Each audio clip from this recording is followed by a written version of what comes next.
here. And so with that, I do call to order this meeting of the 73rd session of the Texas A&M University Student Senate on February 3rd, 2021 at 7:03 p.m.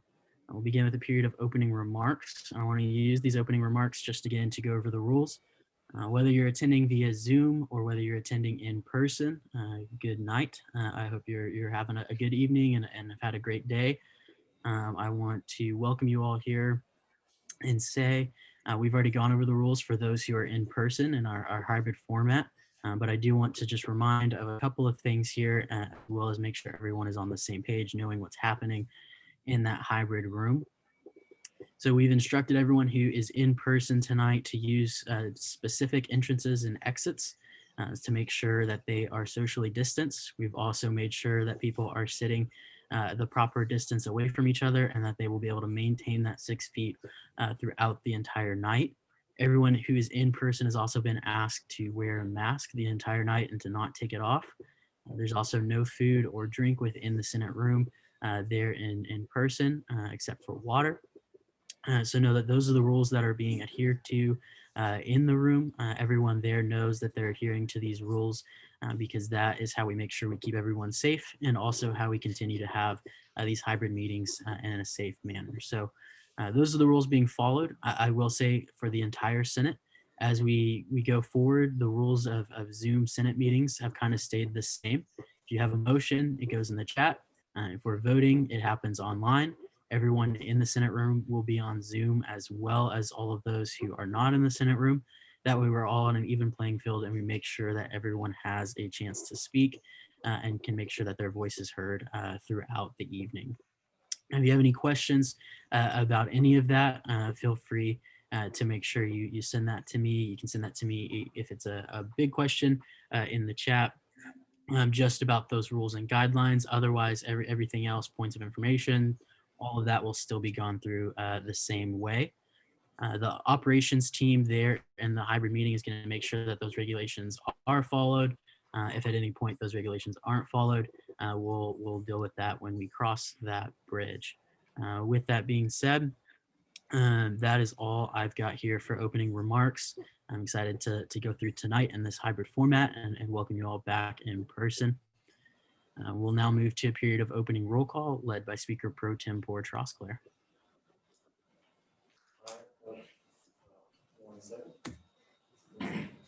It's open. All right, it is open. And Roman, can you go ahead and toss that text ad link in the chat. Let's keep you guys till about 7:10.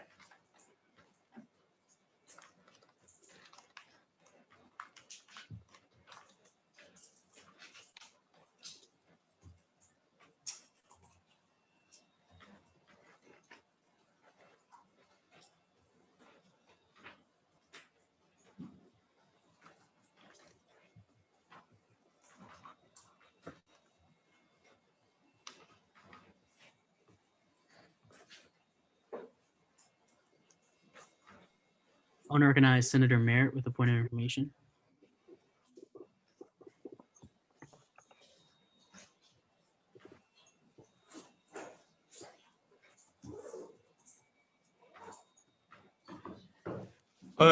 Question: if we are not attending in person or cannot attend in person, are we still required to fill out that weekly survey that was sent out saying if we want to attend in person or not? Yes. That's an excellent question. As you hear from in the room, Chandler sends a resounding yes as the pro tempore who's going through all those forms. The answer is yes. The purpose of that is to make sure we can get an accurate head count of who will be attending online and who will be attending virtually. We don't hear from you, it hurts our records a little bit and makes it a little more fuzzy as far as communication. So if you can go ahead and fill that out, even if you're not attending in person, we would appreciate that. With that being said, it is now 7:07. That form for opening roll call will remain open until 7:10, as Speaker Pro Tem Porge Roskler said.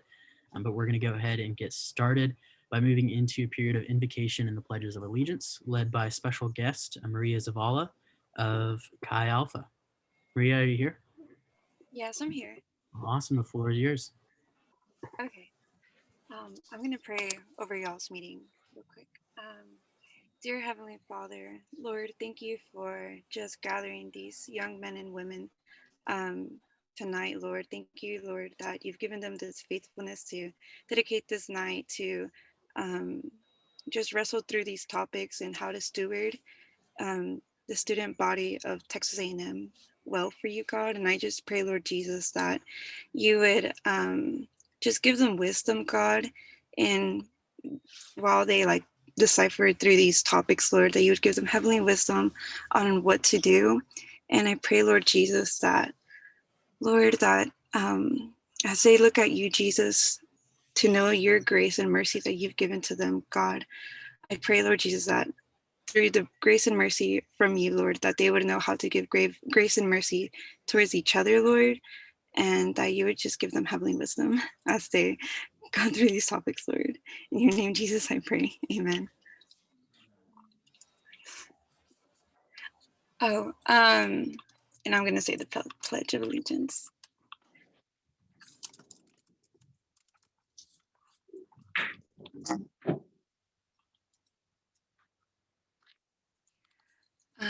I pledge allegiance to the flag of the United States of America and to the republic for which it stands, one nation under God, indivisible with liberty and justice for all. And now for the Texas Pledge of Allegiance.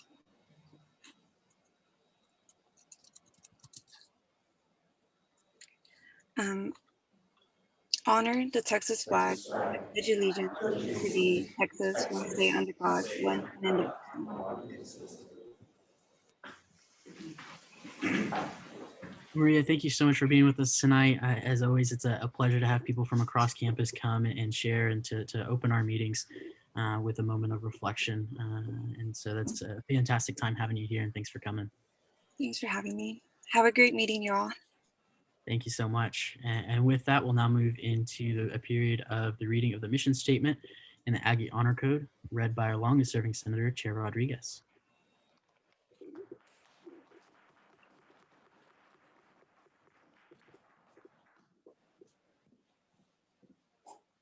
Howdy, Senate. Chair Rodriguez, Constituency Affairs, College of Engineering. The mission statement reads, the Texas A&M University Student Senate represents all students in order to enhance the Texas A&M experience within our university and communities through research, legislation, and advocacy with the core values of our institution. And Aggie does not lie, cheat, or steal, nor tolerate those who do. Thanks and gig 'em.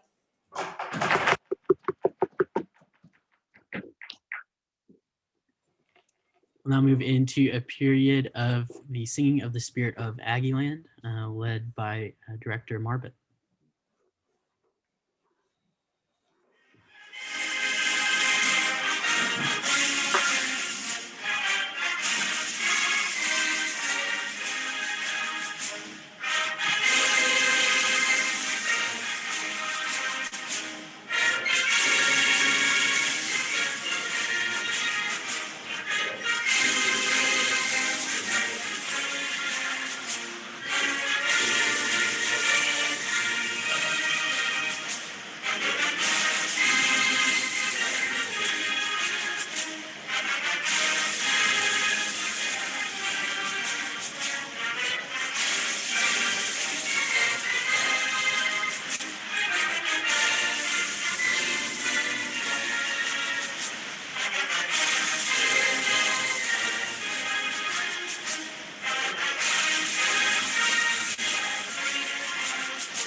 Fantastic. We'll now move into a period of open forum led by Speaker Pro Tem Ford Trosclair. Speaker Pro Tem Ford Trosclair, do we have any members participating in open forum?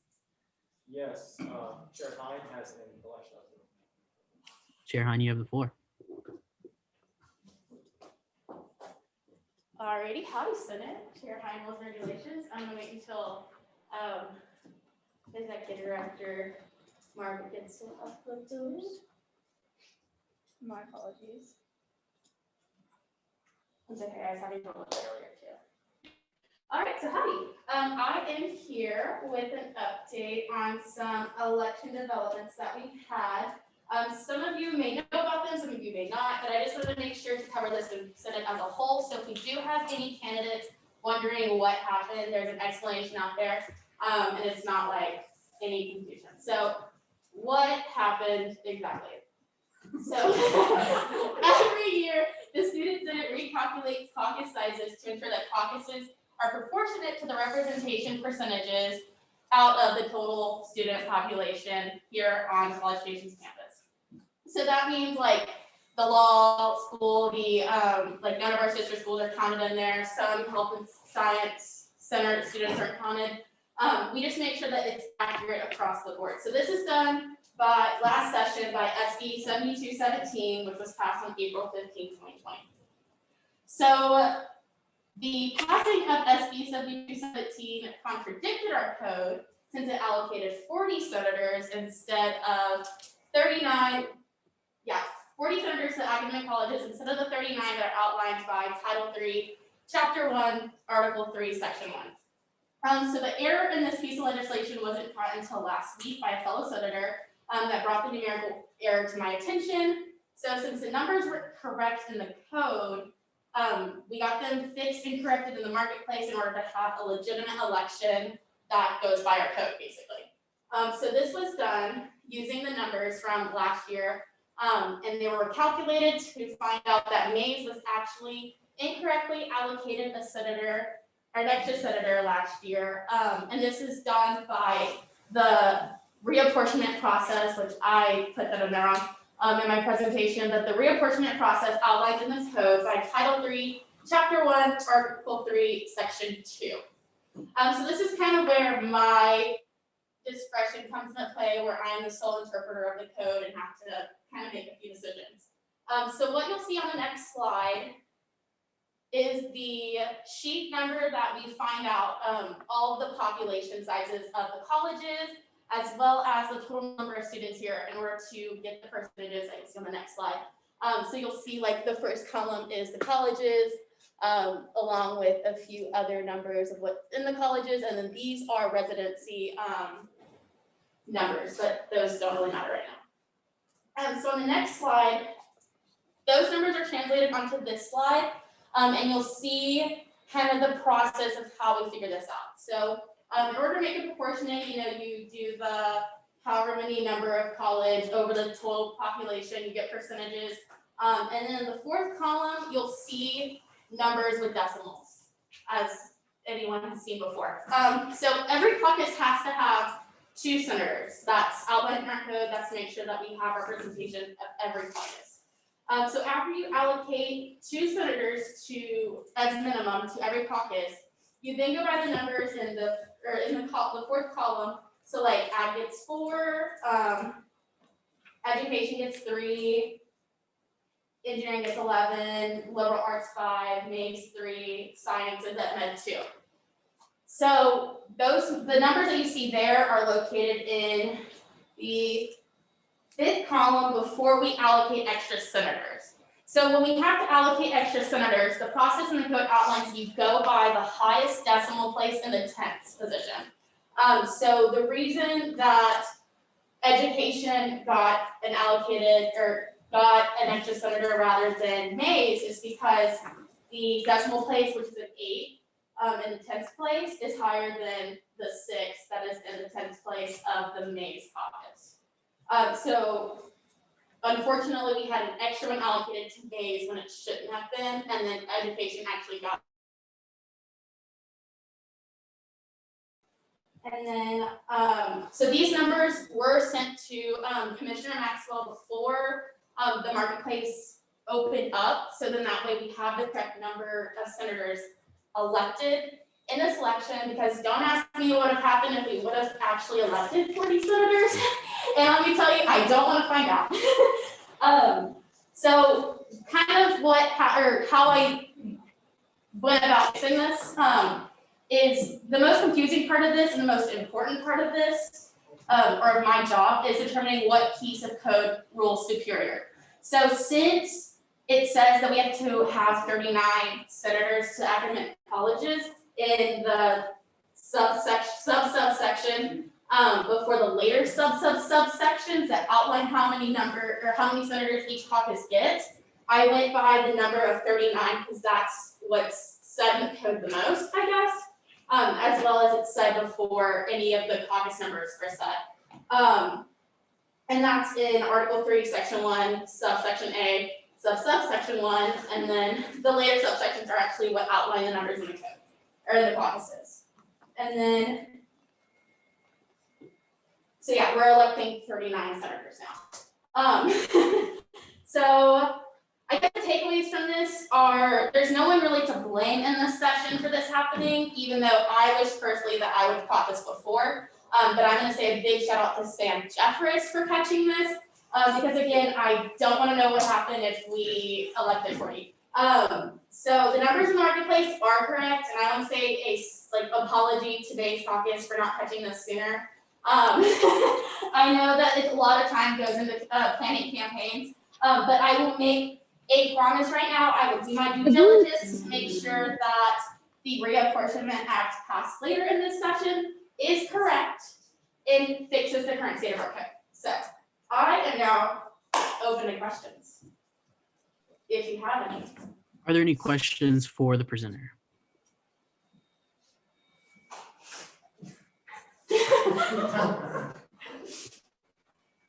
Well, seeing none, thank you, Chair Hine. Oh, wait. Seeing none, What's that? yes, Chair Syed.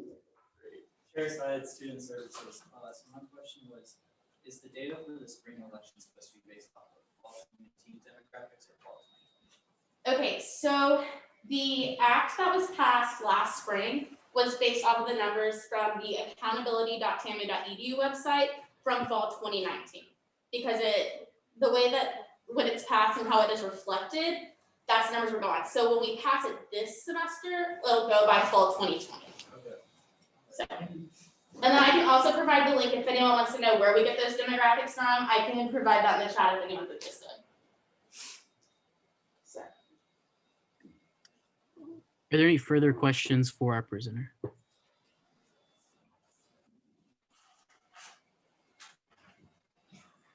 Okay, sorry. None this time. Thank you, Chair Hine.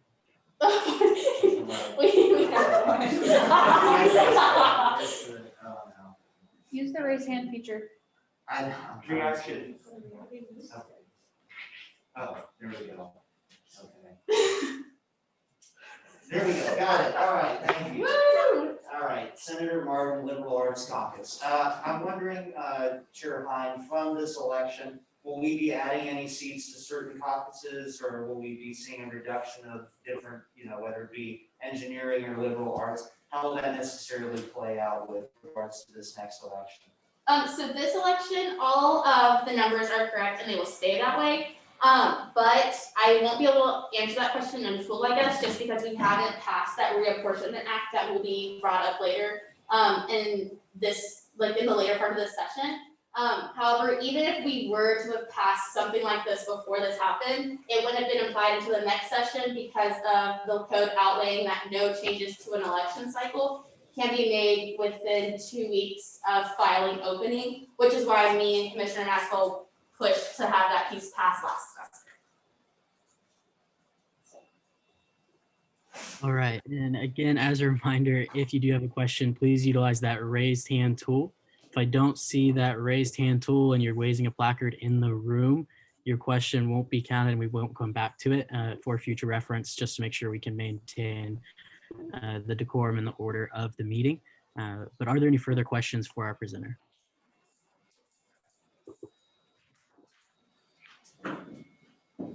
Seeing none, for the final time, thank you, Chair Hine. Thank y'all. Speaker Pro Tempore Trosclair, do we have another presenter? Yes, we're at EDP.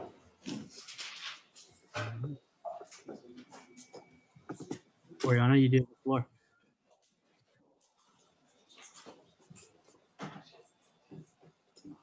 Okay, awesome. Howdy Senate, Oregon EVP. I just wanted to come in today and give you guys kind of an update on SGA allocations.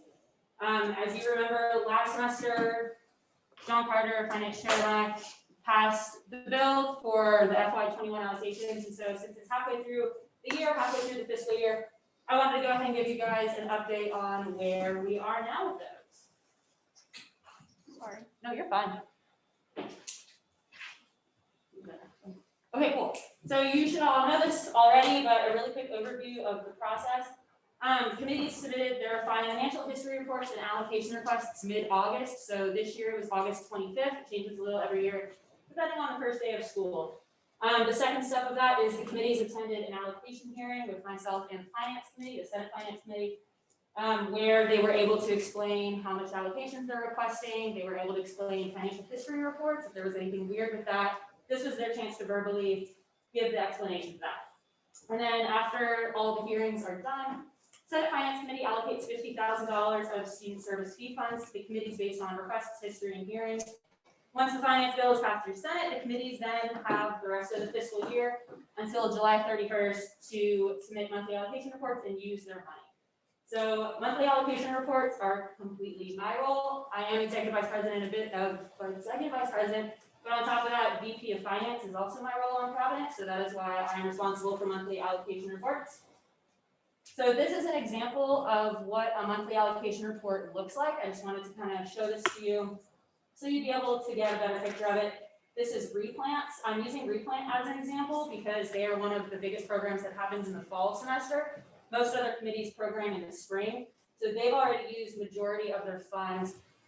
You can see on the column all the way to the left, the approved amount. They had around $7,000 approved, and you can see all the way to the right, they only have around 1,000 remaining because they've used most of that for operations and their program. So this is what a monthly allocation report looks like. You can see at the very bottom, there's pages for every month.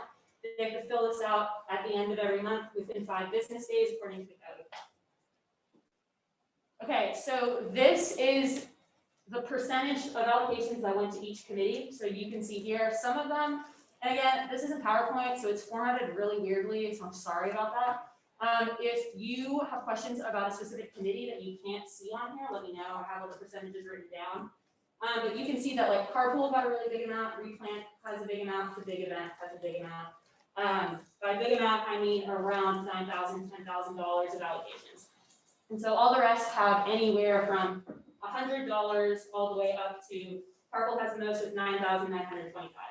So this is, again, what we, the Finance Committee, distributed this year in allocations. Each year it's around $50,000. This year is $49,999.85. This is the best it's ever been. So thanks to the Finance Committee for that. Usually it's a few hundred underneath, but this year they really got as close as they could. Okay, so this is as of February 1st, whenever all the committees, commissions, and branches submitted their reports to me, how much money is left allocation-wise. So it's 78.69%. I know that seems really high, but I do want to preface that one, most programming does happen in the spring.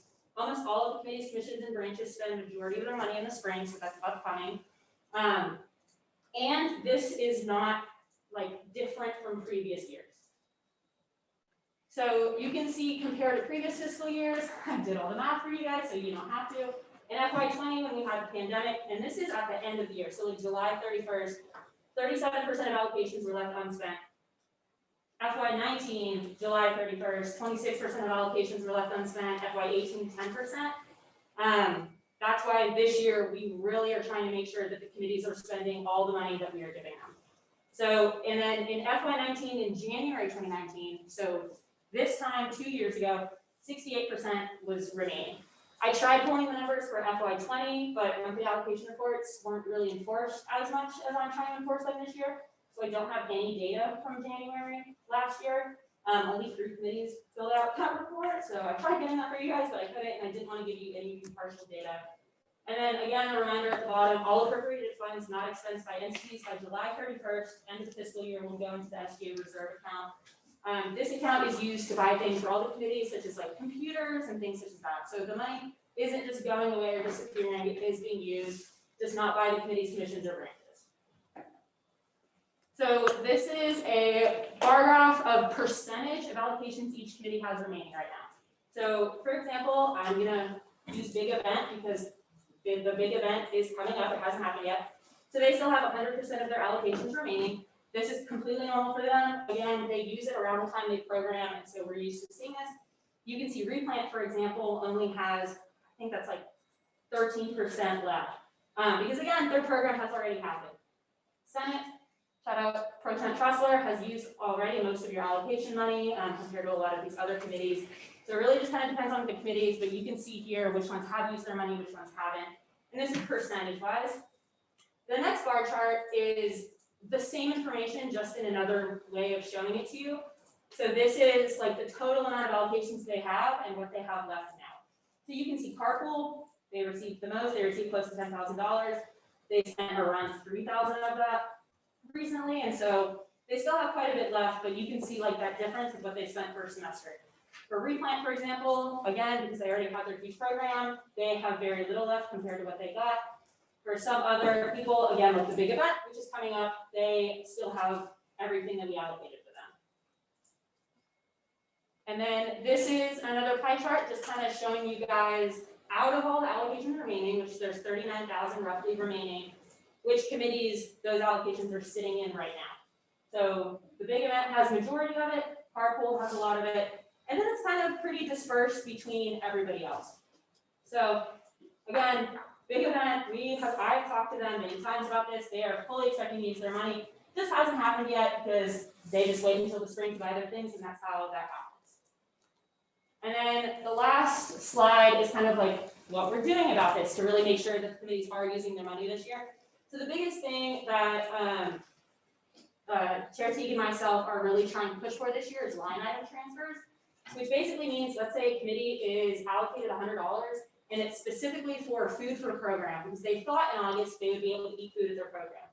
Now, a whole semester later, they realize they can't eat food at their program and they want to move all of it over to like some technology thing. They're allowed to do that. You guys have seen this happen already this session with the GLC switched 100% of their money. That's the only one that has come to the full student senate. I have done a lot of approvals myself of these. So has the finance committee. If line item changes are within the same category, they can be made at the discretion of the committee, commission, and branch themselves, as long as they let me know. And then less than 25%, I hold the authority for that. Less than or equal to 50%, the Senate Finance Committee holds the authority. More than 50%, so that 100% that you saw by GLC last semester, the Student Senate holds the authority.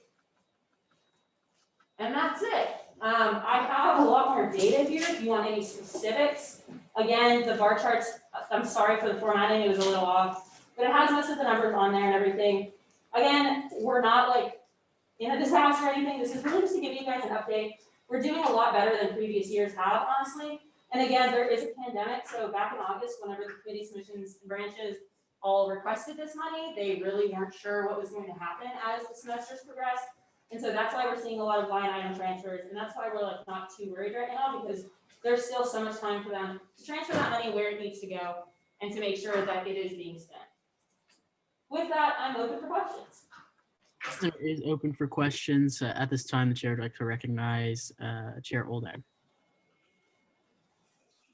Chair Oleg, Community Relations. Specifically, the committee I'm most interested in is carpools. I know you mentioned like big event and a lot of other stuff. Like their event obviously hasn't happened yet, so that's what's been spent. And I know that carpool hasn't been running. And you touched on it a little bit, but like the money unspent.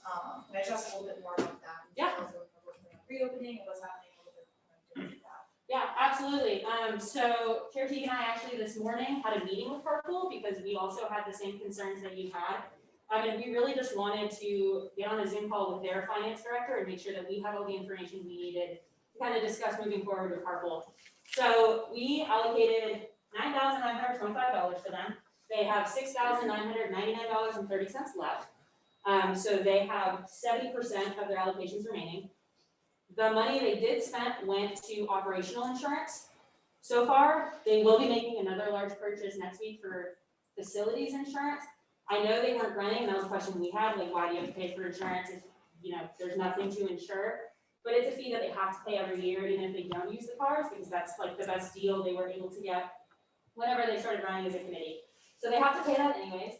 But they did let us know that they are planning on starting back again this semester. The reason they didn't last semester was because the general members just didn't feel safe driving people around.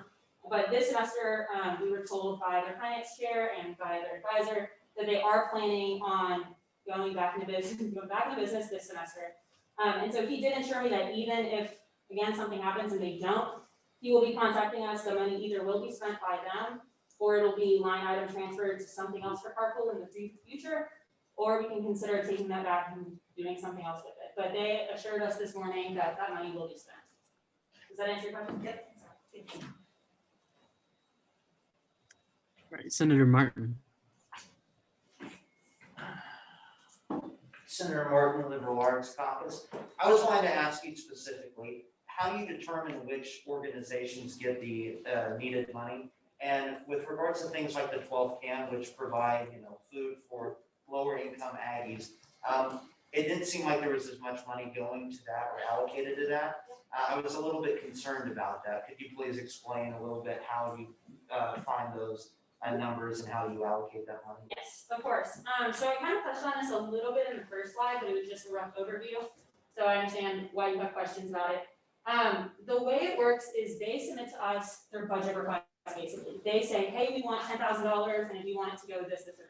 That isn't their full budget, that's just how much they want from allocations. Some committees ask for almost nothing, like 12 CAN, we gave them $1,000, $1,520. I don't remember exactly how much they asked for, but we try to, again, with the financial history reports, with the allocation requests that they give us, and a rubric that the Senate Finance Committee creates. This year it was things such as, again, history in the past, have you used the allocations we've been giving you? Things such as you have an innovative or creative idea, things as are you using the SGA brand to enhance your committee? With that rubric, with everything else they give us, they decide how much of the money they ask for that we should give them. And again, we're limited to $50,000. Committees ask for more than that as a total. And so the Senate Finance Committee has to figure out the best way to go about redistributing that $50,000 to wherever they ask for it and where we think is best. Some limits that we do have is allocation money has to be used for students. It can't be used to buy like polos just for committee members or like t-shirts for committee members or things like that. It has to be something that is going towards the student body. So yes, just like you said, 12 CAN, they're a fantastic committee, they do great things, but they just didn't ask us for that much money. Compared to Carpool, which did ask us for a lot of money because in the past they relied on allocations for insurance money and they've been using that money. So that's why we gave them the same amount because they've always used it in the past. They just happen to ask for more than other committees. So some committees can ask for as little as $100. It's really up to them and their needs at that time. Does that answer your question? Yes. Awesome. And with a minute and a half remaining in question answer, I would just like to remind the room, if you are in person, you must remain standing while the presenter answers your question the entire time that they're answering your question, and then you can sit down afterwards. I would like to recognize Chair Syed.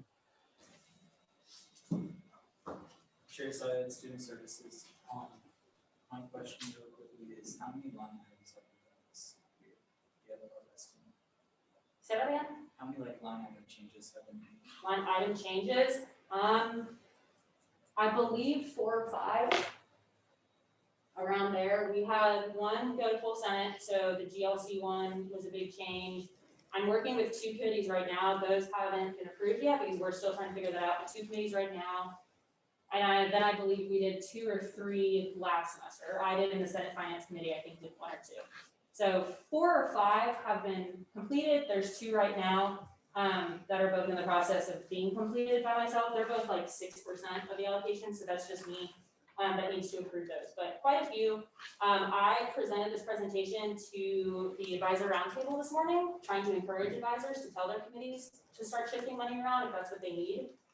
So hopefully we'll see a lot more of those as the money gets spent and is where it needs to be. But 4 or 5, I believe, happened last semester. Okay, all right, thank you. Senator Abel.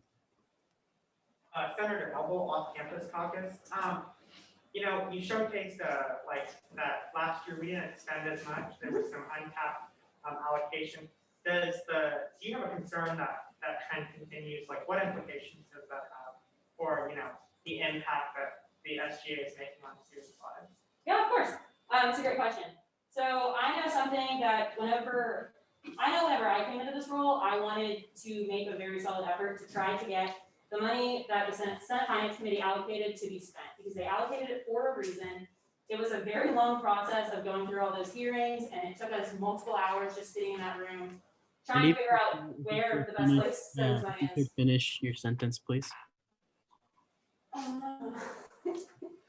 So as VP of Finance, I am trying very hard this year to hold committees accountable by those monthly allocation reports to really make sure that money is being used, and working with them specifically to make sure that all of it is being used in the best way. So, well, that is all of the time we have in the question and answer period. Thank you, BQ.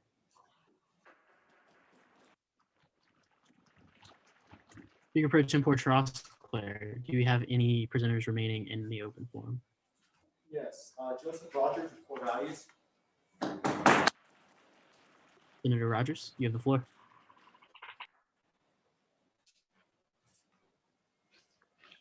Senator Rogers, Off-Campus Caucus. Howdy, Senate. Please accept my apologies if my internet connection is bad. I do have a roommate that is on Zoom, and it's taking an awful lot of bandwidth for some reason. But I will try my best to get through with what I have to say to you. First of all, it is a relief and a privilege to be able to speak to all of you directly, as I no longer have any finance exams during Senate meetings once a month. So that is fantastic news. But once again, I would like to be here on behalf of the Core Values Subcommittee to present to you our nominee for the month of February, which is for the core value of selfless service. Once again, I'd like to thank my subcommittee for being very diligent and confirming our nominee and just being able to have a great discussion about all of our candidates. So our nominee for the month of February for the core value of selfless service is Todd Christian. Todd Christian graduated from Texas A&M in May 2019 as a computer engineering major. He is the epitome of selfless service. Todd started his career at A&M by serving as a freshman representative in the Terry Scholars Student Organization, and continued that and served onward until his super senior year, when he served as president of that same organization. He made an effort to reach out personally to as many scholars as he could, and he changed the lives of so many. When he interviewed for an internship in DC, when the nominator interviewed for an internship in DC, Todd picked him up from the airport and housed him for 3 days. Todd has done this for 4 other Aggies since he moved to Washington, D.C.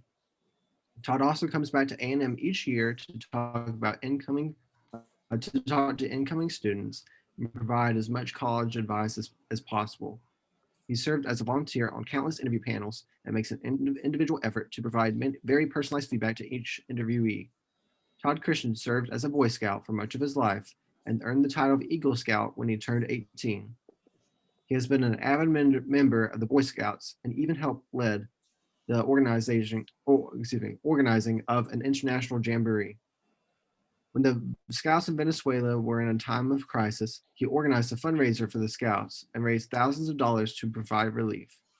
During his time at A&M, Todd also organized countless service events for students to attend and made sure he put as big of a stamp on a university as possible.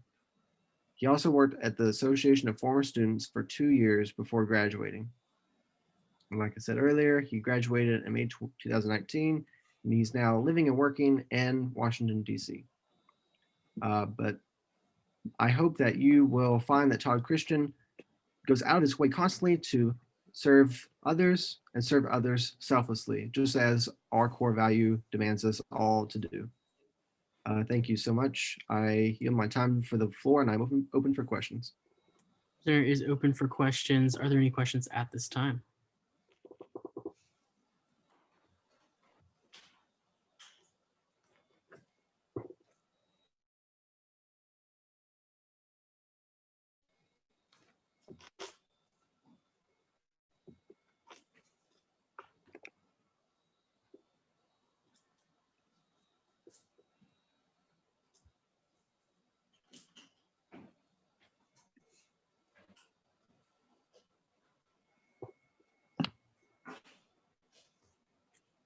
Seeing none, thank you, Senator Rogers. With that now, we will go ahead and vote on the nominee presented by Senator Rogers and the subcommittee. And we're going to vote using Zoom and the yes/no tool. So all those in favor, go ahead and select yes. All those opposed, go ahead and select no.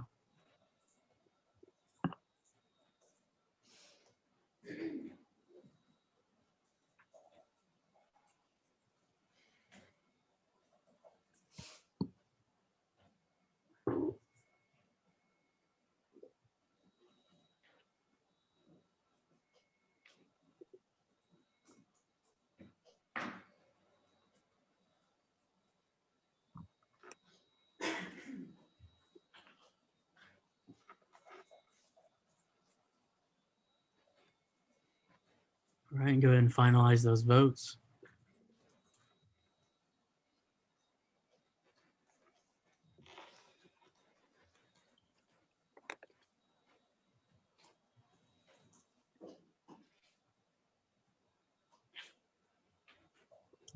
All right, and by a vote of 21-0, that does pass. And Todd Christian will be our nominee for the Core Values Award, which will be presented at our next meeting. Thank you, Senator Rogers, again. Speaker Pro Tempore Trosclair, do we have anyone else in the open forum? Yes, Chair Hine has the rules and regulations presentation. Chair Hine, you do have the floor.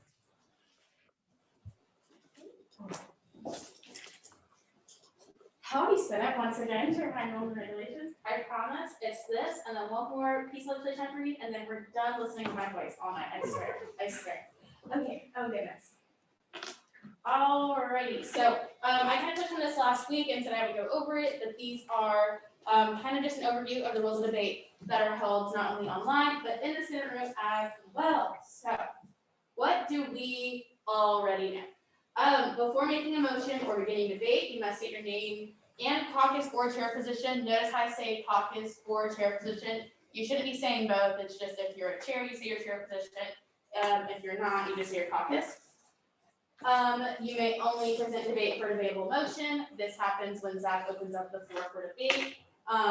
In the cases of presenting an undebatable motion, you may present brief remarks prior to presenting the undebatable motion. So an example of this would be, I think we've heard both sides of the debate, therefore, or you get recognition, state your name and caucus. I think we've had enough debate, we've seen both sides, therefore I move the previous question. That's allowed. What's not allowed is like going into a 5-minute rant about how you're tired of debate and want to move the previous question. So you may not interrupt speakers unless your motion provides you the privilege to do so. We had this problem with limit and extend debates, so now we just do it between speakers or when time is up. But motions that can interrupt are like points of order, points of parliamentary inquiry, points of information, anything that really requires urgency in addressing. Once you get your third point of order, whether debate related or not, sorry, I just closed. You have the risk of being censured at the discretion of myself, and it's just lasts for the meeting. I've said this before. I don't want to be the bad guy. You don't want me to be the bad guy, so please do not make me be the bad guy. So try to avoid this. And this is a big one, and Zach kind of touched on it earlier, but if you are speaking or asking a question to a speaker that's in front of the room, make sure you're staying standing. It's really disrespectful if you kind of sit down. Make sure that you're being attentive and just stay standing while you answer your question. So what is new? So this was the point of order that we had last meeting, which is no speaker can speak on the same question twice in the same day. So we really, well, I'll touch on that actually. So when you present a piece of legislation and you're having that discourse for and against, you can only speak on that piece of legislation twice. So but that doesn't count if there's an amendment. So you can speak on the piece of legislation twice and an amendment twice if that occurs. But you can only speak on the same question on the same day twice. This is applicable to all senators regardless of authorship on the legislation, or if you're the maker of a motion or not. It's kind of all around the board. Makers may not speak against their own motion, but are entitled to vote against their motion. So if you make a motion and you hear a really good point of debating, you're like, oh, I changed my mind, like vote against this. You can't speak against it, but you can vote against it. Speakers as recognized by the chair are in order to speak twice on an issue if other senators that wish to speak for the first time onto this, if there are not any people who have not spoken yet want to speak. So regardless if you have your hand up, if you've already been called on and someone else wants to speak, those people who have not spoken yet are entitled to debate before you're entitled to your second round. That's something I kind of want to keep more attention on because I know it's been happening, but let's make sure everyone gets a turn to speak, and it is in Robert's Rules of Order. So from this, sorry, I'm trying to go fast. So some reminders. Anyone can call a point of order. You don't have to be a chair, you don't have to be Zach, you don't have to be me. Anyone can call a point of order. I'm only one person, so I might miss some things, but if you catch it, call a point of order, bring attention to the issue, and we can all fix it. The worst thing that can happen is it not be a point of order, and that's a learning issue that's a learning curve for all 80 of us. If you have any questions about parliamentary procedure in the meeting, you can message me, or if it requires immediate attention and you don't want us to like move on to the meeting, call a point of parliamentary inquiry, not a point of information, and we can address that at hand at the moment it occurs in front of everyone. And then parliamentary procedure is hard, and I want to thank all of you for joining me on this journey of learning parliamentary procedure, because it is evident that we've all done some major learning since our first meeting in the summer. So I just want to say a big thank you for that. And for that, I yield my time to questions. Whew. Are there any questions for Chair Hine? Senator Mosley. Senator Mosley, All-Campus Caucus. I'm not as familiar with Roberts, but does the maker of the motion get first debate? Yes, so the way that our meeting's kind of set up is that when we open up debate, we go into that against section before we go into the for. So if the maker of the motion were to raise their hand during that first for section of debate, they would be entitled to first debate. They're not offered it, right? No, they're not offered it, but if Zach were to see their hand raised, whether they be first, one to raise their hand or not, the maker of the piece of legislation is entitled to first for debate. Are there any other questions for our presenter?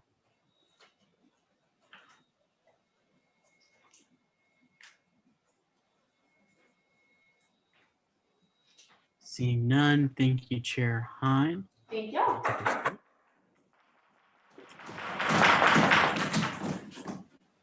Speaker Pro Tempore Trosclair, are there any remaining presenters left in the open forum?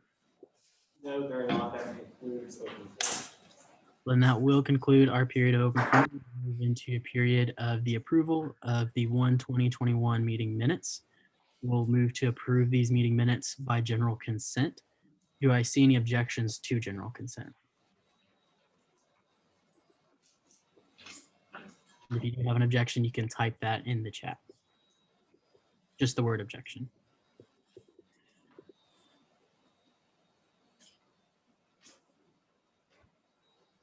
Seeing none, we have approved the 1/2021 meeting minutes by general consent. We'll now move into a period of executive cabinet confirmations, beginning with the presentation of the nominee for Development Commissioner, Alex Schriftman. Alex, I believe, is in person. I believe we have a presentation to pull up behind him as well.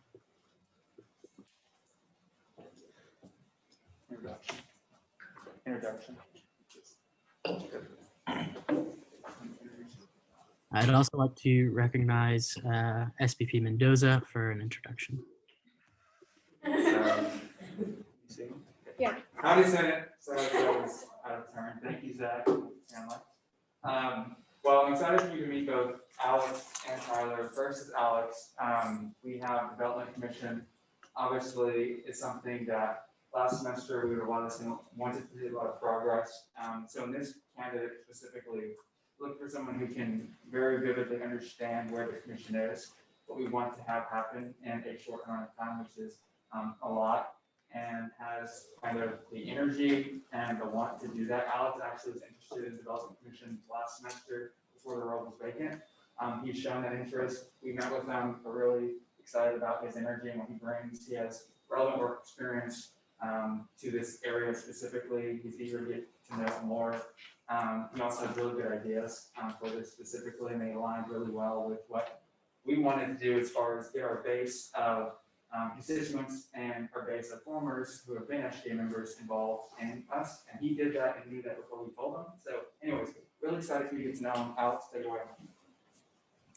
Fantastic. And now, Alex, you have the floor. Your time is 5 minutes. We'll begin at howdy. Howdy, Senate. Howdy. Thank you all very much for having me today. I am here to present my candidacy for Development Commissioner. All right, so just a little brief introduction about myself. I am from the Woodlands, Texas, which is north of Houston. I am an accounting major, class of 23, and I am a master's of science in finance student, class of 24. Fun fact about myself, I have a twin sister at UT Austin, so lots of rivalry there. So just a little bit of experience from myself. This summer, I will be at Accenture as a summer analyst in the transaction services group. I have experience at Morgan Stanley as a wealth management intern and a small startup here in College Station, working on sales and business development.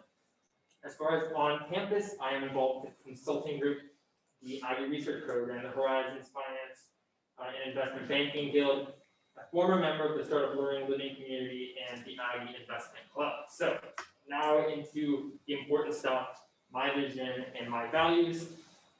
Before I kind of touch on my strategy and vision, I want to kind of talk about some of my values. I'm a very transparent person. I really value communication. That's something that's important to me. I like to make sure everyone's on the same page. Everyone knows what's going on. I'm very responsive. And the other value, I would say this one's more important, is altruism and giving back. Part of the reason I'm standing here today presenting my candidacy for Development Commission is because I really love this university. I have developed a lot of experiences, relationships, academic success that I can contribute to this university. And that has really built up a love that I have for this university. And I think that sentiment is shared across not only with me in this room, but with a lot of former Aggies. And I think that a lot of former Aggies can attribute part of their success to some of the things at this university. And like me, they want to give back. And so that is my job as Development Commissioner, identifying those Aggies who love this university, share that sentiment with me, and want to make a contribution. So before I kind of talk about my execution for that, just 10,000 feet out, overarching goals here. As we know, there's nobody in the Development Commission right now. No money has been put into the account, and there's no one on the team. That's something I want to change. I want to completely reinvigorate the Development Commission, get people talking about it, get people on the team, get some cash flow. And with that being said, I want to set a foundation for future development commissioners. Obviously, I am replacing our former development commissioner, meaning I will have to be reconfirmed in April. Hopefully I will be, and then I'll remain here until April of 2022. Obviously, I'm in an odd situation here. I don't want the next development commissioner to be in the same situation that I'm in. I want there to be a strong foundation for that person. I want there to be a team. I want them to have sort of like a backbone, a structure to work off from to ensure their success. So how am I going to do all of these great things? So I've kind of laid out a plan here. The first thing I want to do, and I've already started this, is establishing some relationships with important people that have important connections. So who is that? That's the Texas A&M Foundation, Rush Harvey. That's the Association of Former Students. That's A&M executives. We want to find people that can lead us to other people. We need some valuable resources that might point us in the direction of other people. After we have those initial relationships established, I want to build out a team. Like I said, there's nobody on the team right now. I'd like to find all the entrepreneurial-minded and intelligent Aggies out there that really share that same vision for SGA that I do, and hopefully get them on board with what we're doing. So after we've got a team established, we've got relationships established, really want to reinstate our digital and campus presence. So really what I mean by that is update the website. It's really outdated. If a potential donor lands on that website, I want to make sure that they really understand the value. Everything's on there. It's good to go, and it looks professional, organized, and clear in communication. And now the next two steps are very important, and that's really expanding our network and identifying important connections that will lead us to those Aggies that share that love for the university and want to make a contribution. So I'm going to use my initial relationships with Rush Harvey, with the Association of Former Students.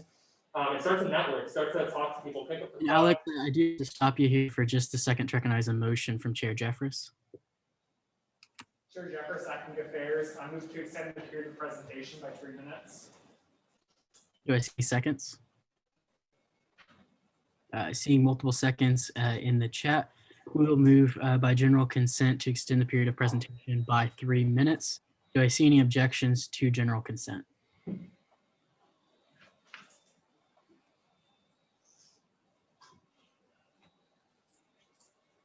Seeing none, the period of presentation has been extended by 3 minutes. Alex, you do still have the floor. Thank you very much. I'll just restart that last point. Want to expand our network, identify important connections, build off from the Association of Former Students and the Texas A&M Foundation to find these Aggies, start to pick up the phone and build out our network. And so then once we've got a list of Aggies that love this university, want to make a contribution, that's when we start executing, and that's when we want to develop our relationship with them. We can't just pick up a phone, go on Zoom, and ask for money because that's not really what we represent. We want to maintain the integrity of SBA. We want to be honest with them. We want to develop a relationship. We want to get them on board with what we are doing. And as soon as they're on board with what we're doing, only then it is appropriate to ask for a contribution. So that's really the basis of my plan. And then this last step, which I've already talked about it, but ensuring that there's a foundation for that next development commissioner. So ensuring that there's already relationships instilled, there's a team, everything's up to date. And that new development commissioner, whether it's in April, hopefully not, or next April, is ready to go and get on our plan. We have a current endowment of roughly $364,000. Our plan is to get that to 1 million, not necessarily with me, but setting a foundation to get to that goal. So thank you all once again for allowing me to present my candidacy. At this time, I'll open it up to questions.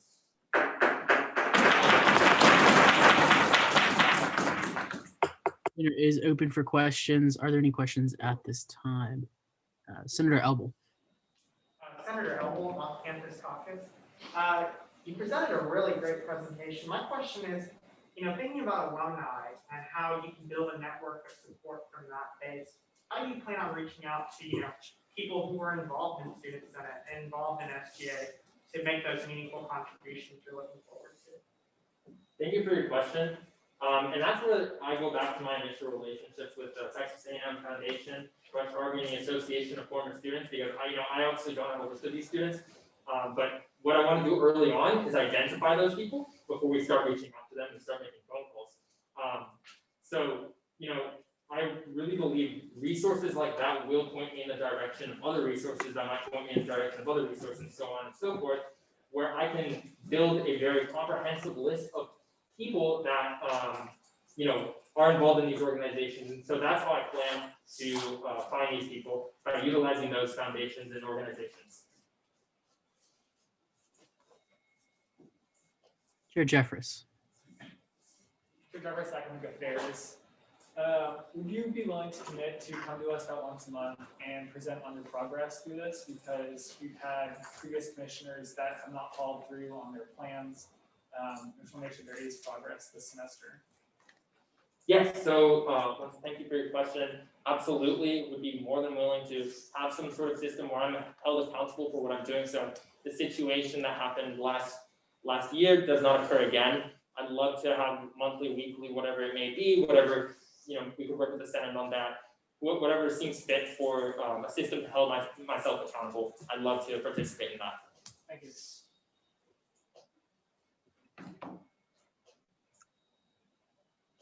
Are there any further questions?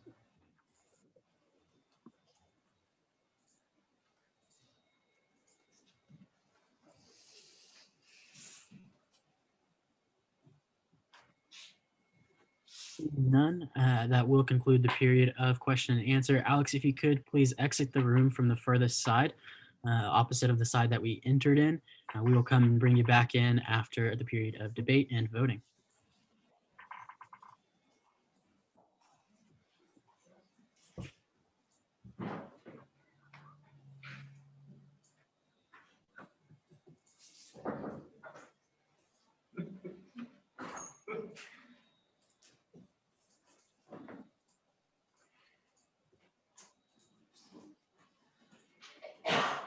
We will now move into a period of debate. We will have debate for and debate against. We'll begin with a period of debate against. Do I see any debate against? If so, please utilize the raise hand tool.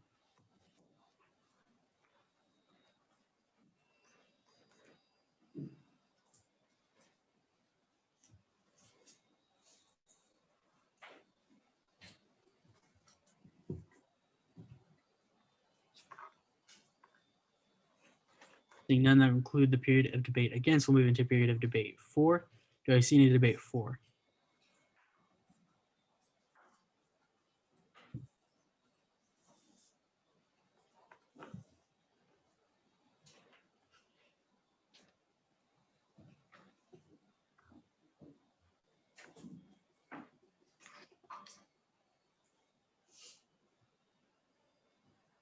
Seeing none, that will conclude the period of debate for. We'll move back into a period of debate against.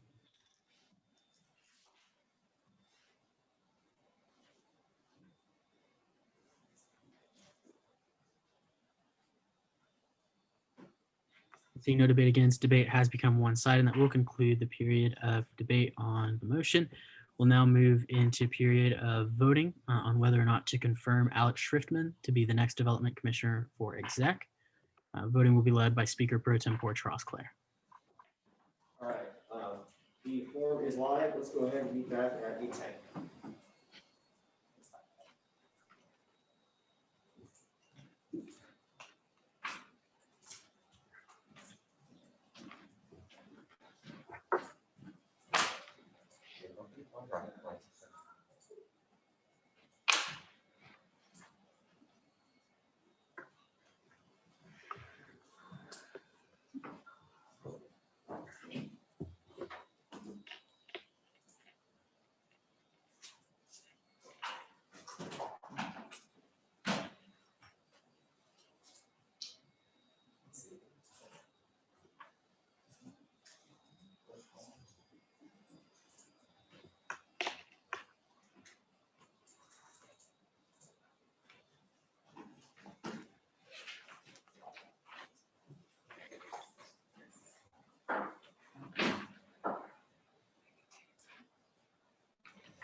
All right, howdy. Howdy. With great work and one extension.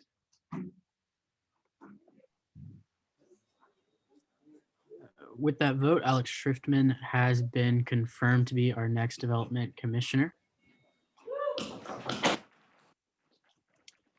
Speaker Pro Tem Portroskler, if you would please bring him back into the room.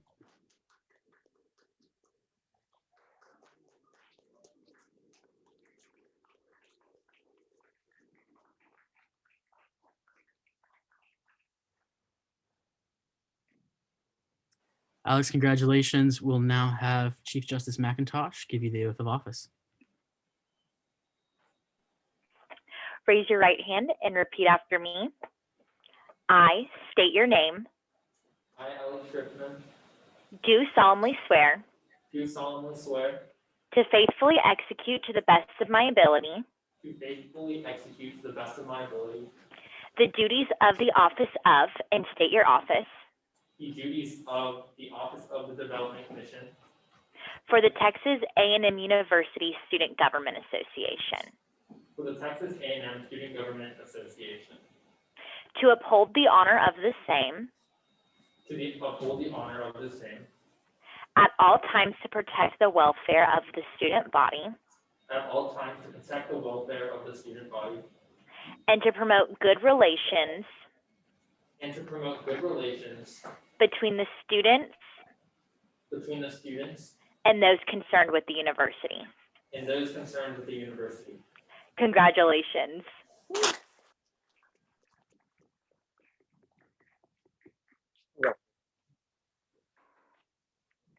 Well, congratulations, Commissioner Schriftman.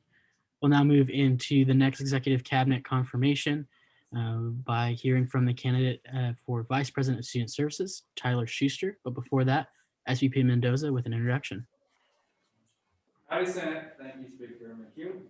So Tyler obviously is up for Vice President of Student Services.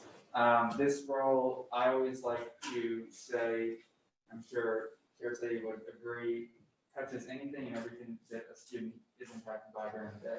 It is incredibly wide, especially in a year like this. It's incredibly important and kind of all encompassing. Academics certainly is important this year too. And so for it, I am so pleased because Tyler is a Bush School student right now. There we go, a few over here. Who also did her undergraduate degree at a system university, Charleston State University, which is where I got to work with her directly when she was their student vice president.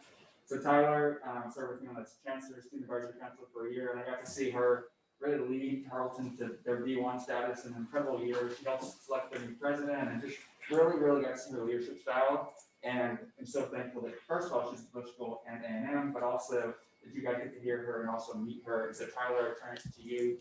Tyler.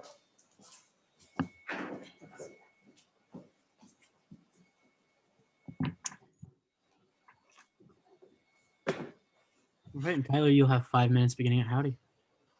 Howdy, Senate. Howdy. So, like that kind of introduction Eric just gave me, my name is Tyler Schuster, and I'm currently a student at the Bush School. And I brought my computer because, like my mother, my vision is not the greatest, and I wasn't sure I was going to be able to see the TVs from here. But I'm originally from Brackettville, Texas, a small town on the border. And from there, I went to Charleston State University and graduated with a Bachelor's of Science in Agriculture Services and Development, and really had the best 3 years of my life. Tarleton, to me, is just like the gym, and I love it so much, but I'm so glad to be here pursuing a master's in public service and administration. And I'm getting a certificate in leadership, education, theory, and practice. A fun fact about me, I'm a third-gen Aggie. And so I included some pictures for y'all because I think it's important you know a little bit about who I am. Kind of like the sticker on my laptop says, I'm a little fancy, a little rich. I enjoy all things agriculture. So I created a picture. I currently work for the Chancellor, so that's a picture of him and I, a picture of my dysfunctional family, and then a picture of me and Dr. Hurley and one of the cowboys at Bonfire.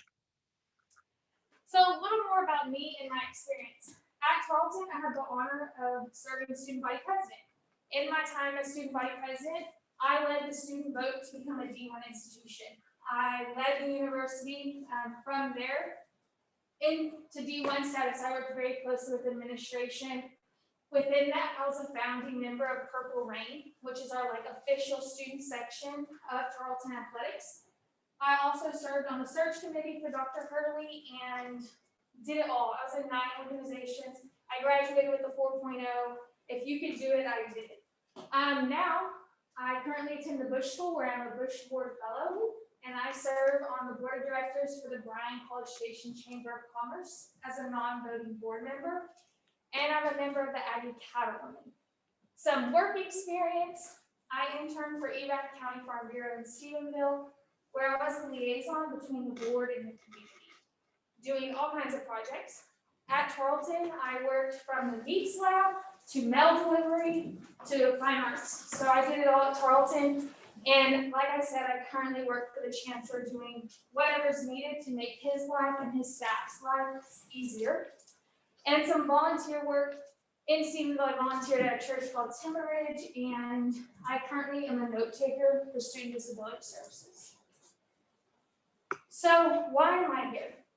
I'm here because you obviously live in one. But I'm here because I care.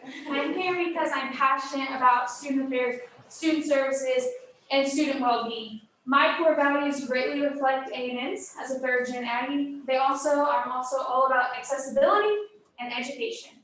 My vision here is to work closely with the cabinet and student body to serve you and all the students at Texas A&M. I'm also wanting to have open communication between me and administration, because as student body president, the only way you get things done is with good relationships. If He burned the bridge, he burned the bridge. So my goals here are just to maintain the momentum created last semester, work to create an inclusive experience for all students. Last semester, I didn't feel included at A&M. And so I know what that feels like, and I don't want that for anyone. I want students to know there's groups, there's services, and there's things open and available for them. And lastly, I just want to continue to build on student safety initiatives that you all worked on last semester. I got to talk to some people involved in what y'all are doing, and the gentleman who was the VP before me, I look forward to getting to know him some and learning what he did in his initiatives.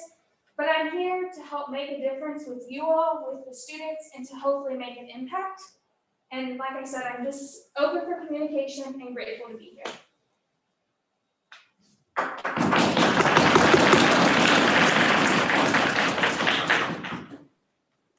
There is open for questions. Are there any questions at this time? Chair Hein. Chair Hein, Regulations, howdy.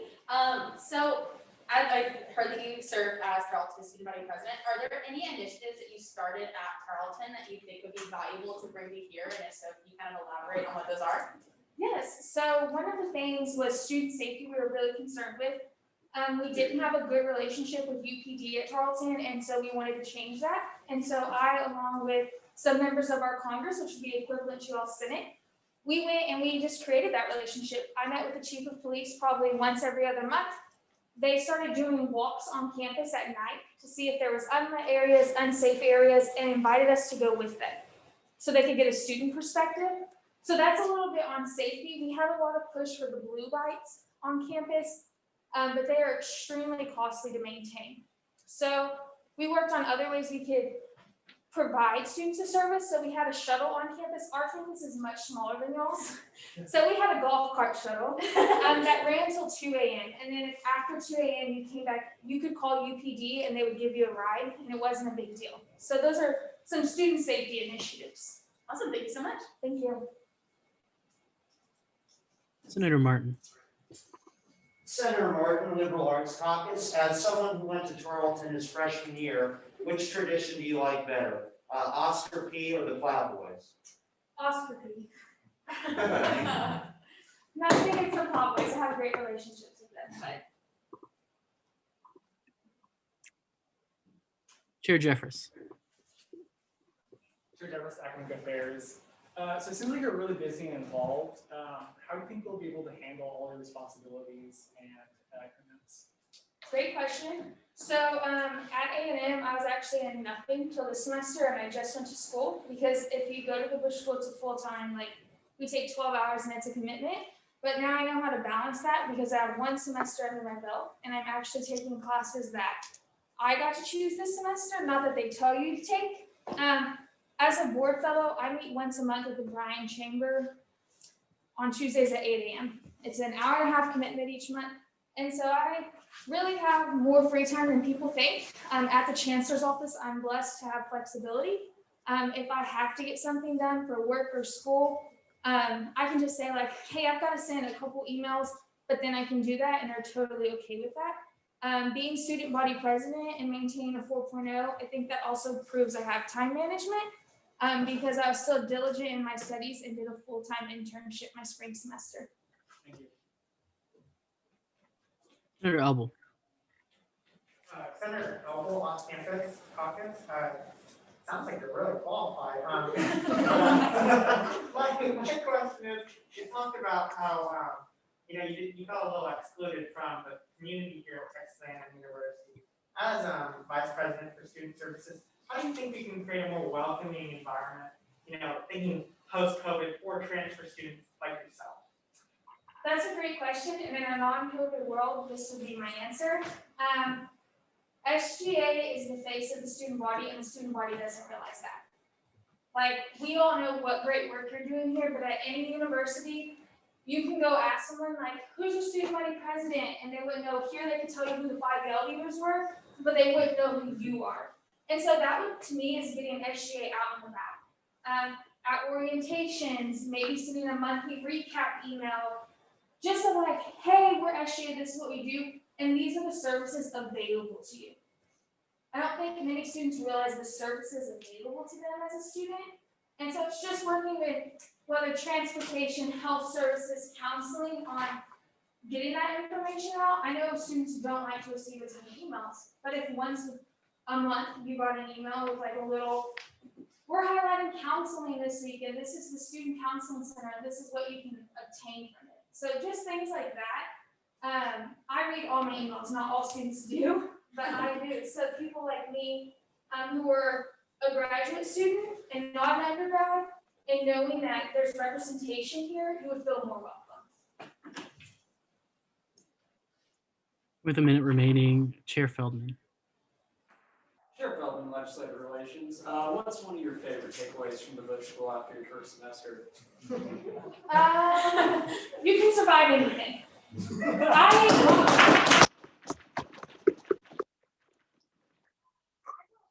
Last semester, and it was terrible, and I thought I was going to feel the law school, and I survived, and I still got good grades, and I made it out.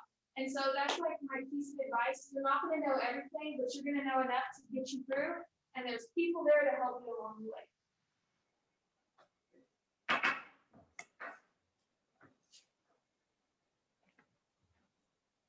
Are there any further questions for our presenter?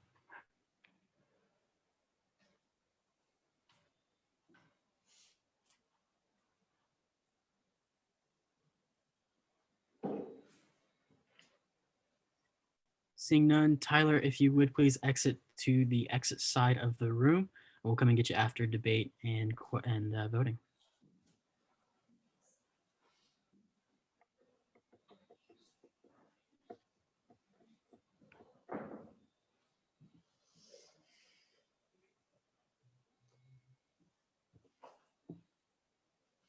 With that, we will now enter into a period of debate, beginning with debate against. Do I see any debate against?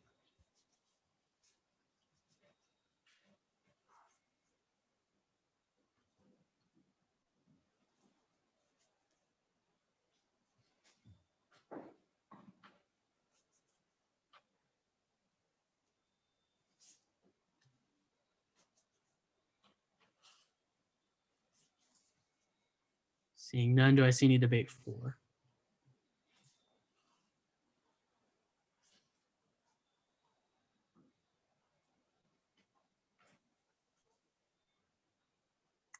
Seeing none, debate is one-sided, and that will conclude the period of debate. We'll now move into a period of voting led by Speaker Pro Tem Porch Rossclair. The folder is open. Let's go ahead and move back at 8:28.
Oh my God.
Howdy. Howdy. The votes are 48 for and 0 against.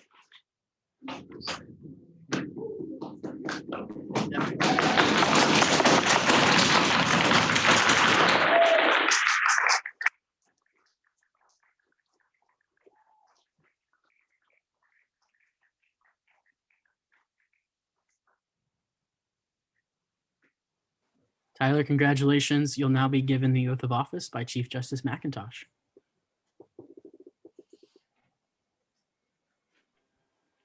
Howdy, Tyler. Raise your right hand and repeat after me. I state your name.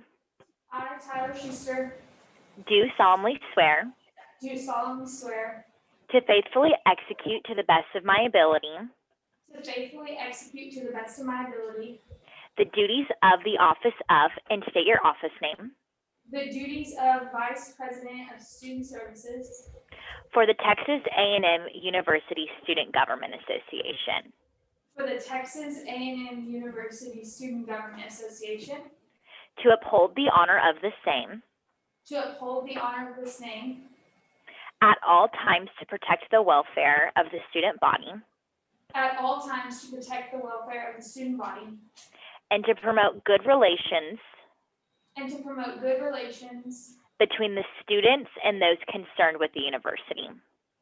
to the students and those concerned with the university. Congratulations.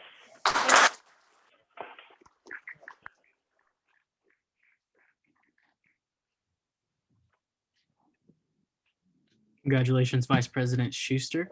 With that, that will conclude our period of Executive Cabinet confirmations. We'll now move into a period of new business, beginning with the reading of SR 7339, the Strong Together Report Resolution. Senator Furrow, I believe you are the main author. Is there any other senator who will be presenting with you? No. All right, you have the floor. Thank you. Howdy, Senate. Senator Farrow, Engineering Caucus. Today here I have the Strong Together Report Resolution, a resolution thanking the Commission on Diversity, Equity, and Inclusion for the Strong Together Report and the Texas A&M Board of Regents for the approved actions to ensure a more inclusive, diverse, and welcoming campus. Whereas one, on July 13 of 2020, former Texas A&M University President Michael K. Young announced the creation of a commission on diversity, equity, and inclusion. And whereas two, the commission was comprised of 45 members, including students, staff, and former students.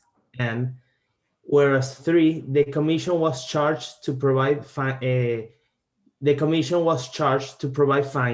not recommendations, opinions, or conclusions related to diversity, equity, and inclusion at Texas A&M through research and discourse across topics of racial intolerance, university policies and practices, and historical representation such as statues. And whereas four, the report with all the findings was released to the public on a message by the interim president John A. Junkin on January 25th of 2021. And whereas five, on the same date, the statement by the Texas A&M Board of Regents was released, approving the recommended actions and budget by interim president John A. L. Junkin to, and I quote, better serve our land grant mission regarding diversity, equity, and inclusion.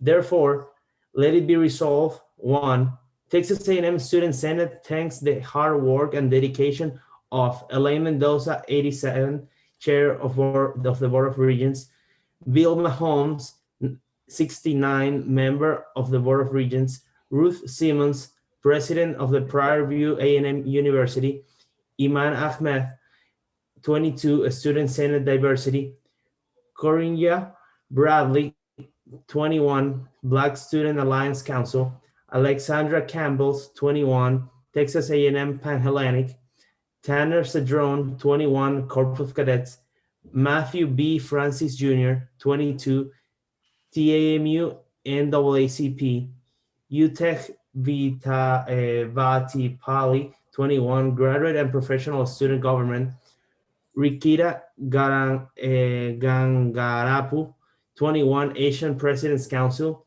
Maximiliano Max Lopez, 21, Hispanic President Council, Eric Mendoza, 21, President. I do have to pause you for just a second to recognize a motion from John Carter Teague.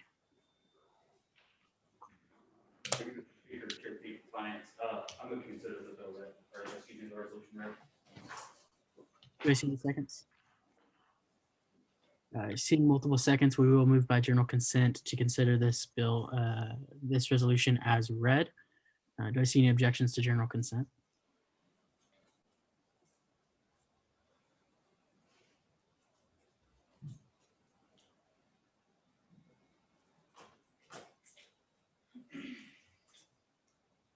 Seeing none, that does pass. Senator Fro, you do still have the floor in presentation, but you do not have to read the bill in its entirety. Okay, perfect. Thank you. Okay. Let me see. Let it further be resolved to the Texas A&M Student Senate thanks former President Michael K. Young and the former Provost Carl E. Firkey on their directions to create the Commission on Diversity, Equity, and Inclusion. And let it further be resolved 3, the Texas A&M Student Senate thanks Interim President Junkins, Chancellor Sharp, and the Board of Regents for the investment and compromise of making Texas A&M University a leading institution in, and I quote, ensuring that persons of all racial, ethnic, and socioeconomic backgrounds have the opportunity they deserve.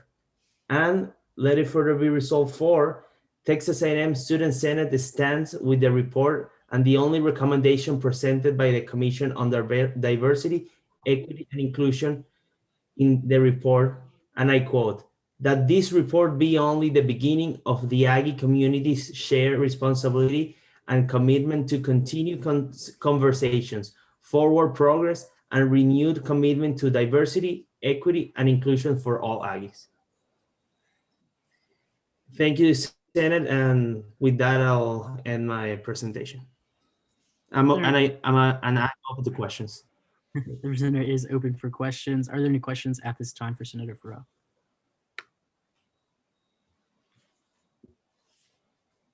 Senator Bone. Senator Bone of the Mays Business Caucus. The end of the commission report states, quote, when Texas A&M rejected segregation and allowed Black and/or African-American men and then women to enroll, each decision was controversial and divisive. Any poll of current and former students at those times would likely look much like the current surveys that have been conducted over the Sully statute. To the readers of this bill, are you aware that this can be seen as divisive and grouping of segregationists and students that voted to keep the Sully statue on campus? Thank you for your question. Even though it might be divisive, I believe like the whole purpose of this statement, of the whole report, was to not comment it, not offer solutions, but just point out how the Texas A&M atmosphere and campus is right now. For over those facts find on the report, work towards making Texas A&M a more inclusive environment for everybody. Thank you. Are there any further questions for our presenter?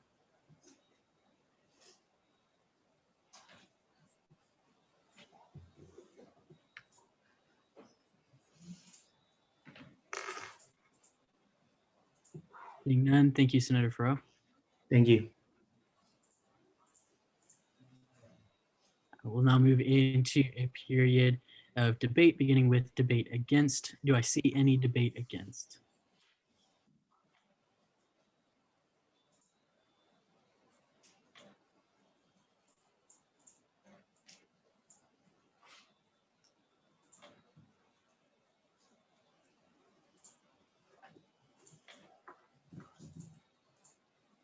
Senator Bone.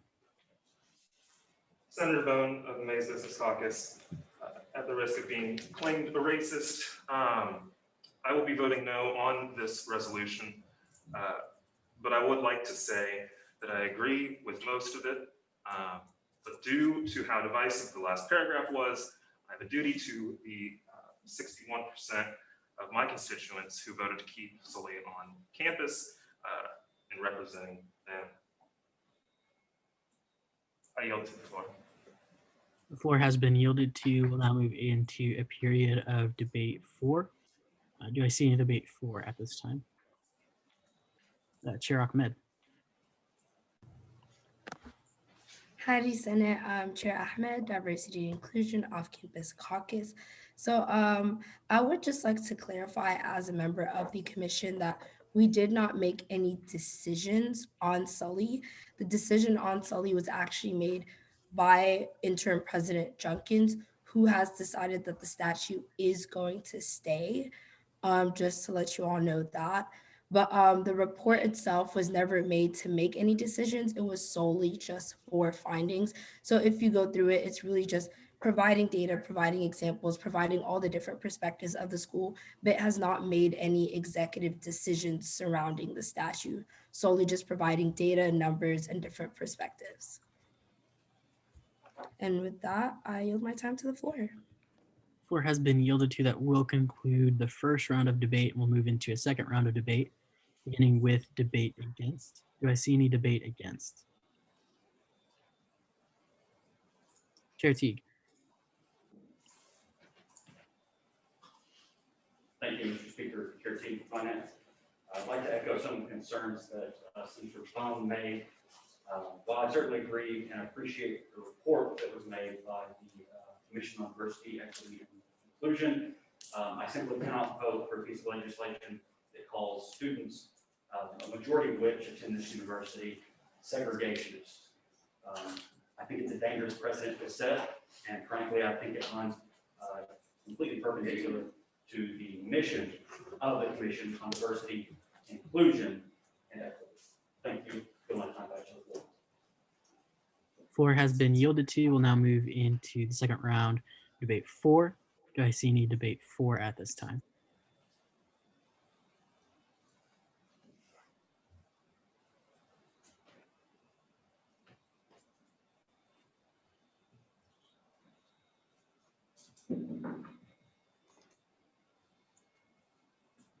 Senator Lucas.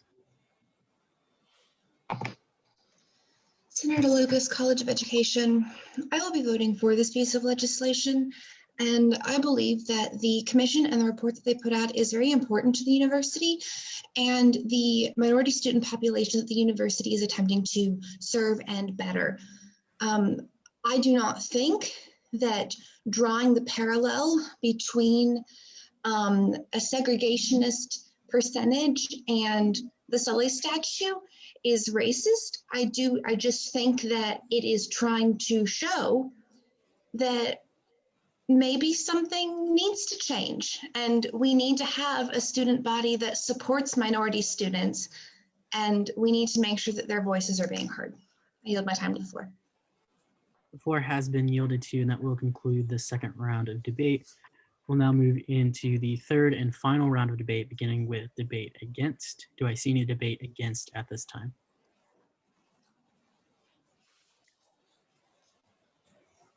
And excuse me, before we go into that, I do want to recognize Chair Syed, but the motion has been withdrawn, so we'll continue. Do I see any debate against at this time?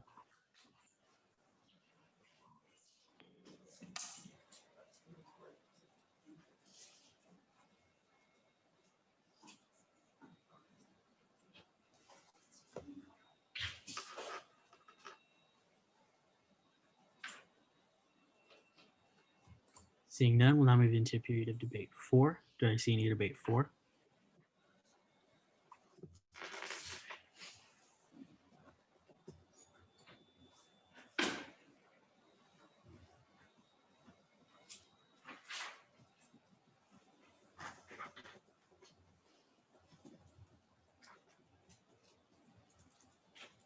And seeing none, that will conclude our period of debate. We'll now move into a period of voting led by Speaker Pro Tempore Trosclair. Awesome. So the form is now open. Come back at 8:48, and we can start with that one.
Yeah.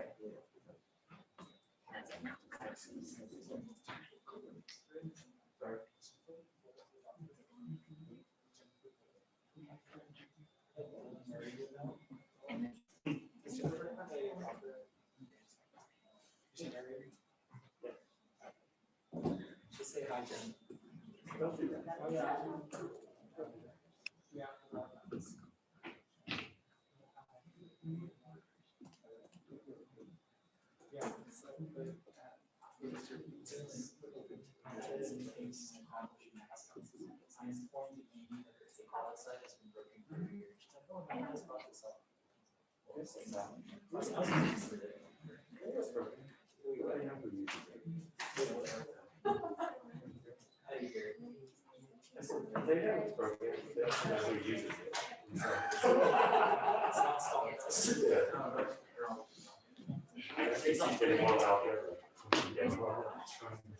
Literally, the council's kids are coming by. You're fine.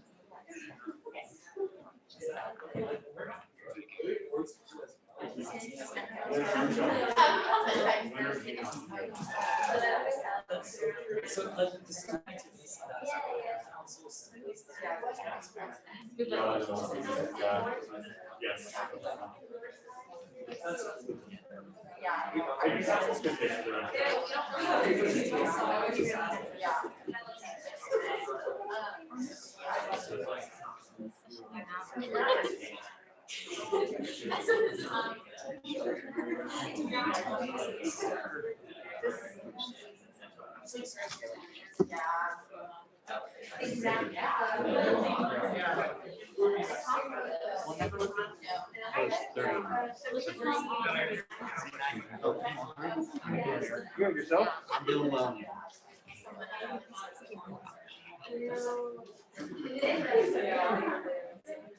I don't think I got you. Very nice. Howdy. All of the votes are in. There are 35 for, 10 against, and 8 abstention. With that, SR 7339, the Strong Together Report Resolution does pass. We'll now move into the first reading of SA 7304, the Environmental Issues Committee Removal Act. I believe multiple presenters are in the room. If you would please take the floor and let me know if anyone Howdy, Senate. Chair Hines, regulations. So this will be the first reading, and then it'll be sent to my committee, and then next meeting is actually when we're going to vote to potentially remove the EIC committee. So, Oriana, if you want to take it away. Sure. Whereas one, the Environmental Issues Committee has, sorry guys, Environmental Issues Committee Removal Act. An act proposing the amendment of Chapter 104 to remove the Environmental Issues Committee as a student government committee. Whereas one, the Environmental Issues Committee, EIC, has been under review for 3 years. Whereas two, in their follow-up committee evaluation, which was postponed by a semester due to the ongoing pandemic, the evaluation panel unanimously placed EIC on removal status. And whereas three, a vote from the student senate is the final decision on the status of EIC. And let it be enacted. One, upon the removal of IEC, Chapter 104, Article 4 should be amended to remove Section 7, Environmental Issues Committees, and then the part that will be removed is listed under there. Let it be further enacted to remove all instances of the Environmental Issues Committee from the SGA code, and let it be further enacted 3, a copy of this bill be sent to myself, Megan Hine, Rules and Regulations Chair, Eric Mendoza, Student Body President, Jacqueline McClenny, Operations Executive Vice President, and the Environmental Issues Committee Directors. The evaluation sheet that is referenced in this act is in the drive under e-meeting resources, I believe, for this meeting. You're more than welcome to take a look. That's basically just a comprehensive summary of what the panel saw of the EIC, along with the average of the scores that they got for each point that they're evaluated on. And this is just the first reading, and then the next meeting we will actually be voting to remove them. So you're open to questions. Are there any questions for the presenter? Chair Jeffress. Chair Jeffress, Academy Affairs. Was a member of this committee able to join us today? So we have actually reached out to them on multiple occasions. Jacqueline has emailed them. Pro Tem Claire has emailed them. A lot of people have been reached out, or people in that committee have we've reached out to people in those committees in order to get someone here, and they have not responded. Awesome. All right. Chair Oldheimer. Chair Oldheimer, Community Relations. I wasn't familiar with these committees, and so obviously, like, there was this whole meeting for 3 years or so to kind of work on assessing and seeing if it was necessary or not. But what did they do, or what have they been doing the past few years, and why? Just kind of brief summary of why this is happening now. I think Jacqueline Askew is also in the meeting and she could more be able to answer that question better than I can. Yes. Sorry, go. Did I interrupt you, Megan? No, you're good. Go ahead. Sure. So EIC has been going through kind of the review process several times now. It was supposed to go up for it did go up for removal a couple of years back. Senate had the final vote on it and decided to keep it. And then it has not performed well for the past couple of years as well. So that is why we are asking you to consider this once again. As for per se why they have not been meeting standards, I will say the thing that has stood out the most has been kind of the lack of organization, as there has been poor leadership multiple times that has sent them in a frantic sort of way of restructuring the committee a bunch of different times in a bunch of different ways, and just overall has not really been performing to the levels that we expect of our SGA committees to be a good representative of SGA, as well as really fulfill a mission that will help the student body. Now, that's not to say that they wouldn't do so as an organization outside of SGA. They can still continue to pursue that. What the question here is whether or not we want them as a part of SGA as a whole. Thank you. Also, that document, I think, will answer a lot of questions too. So please take a look at that.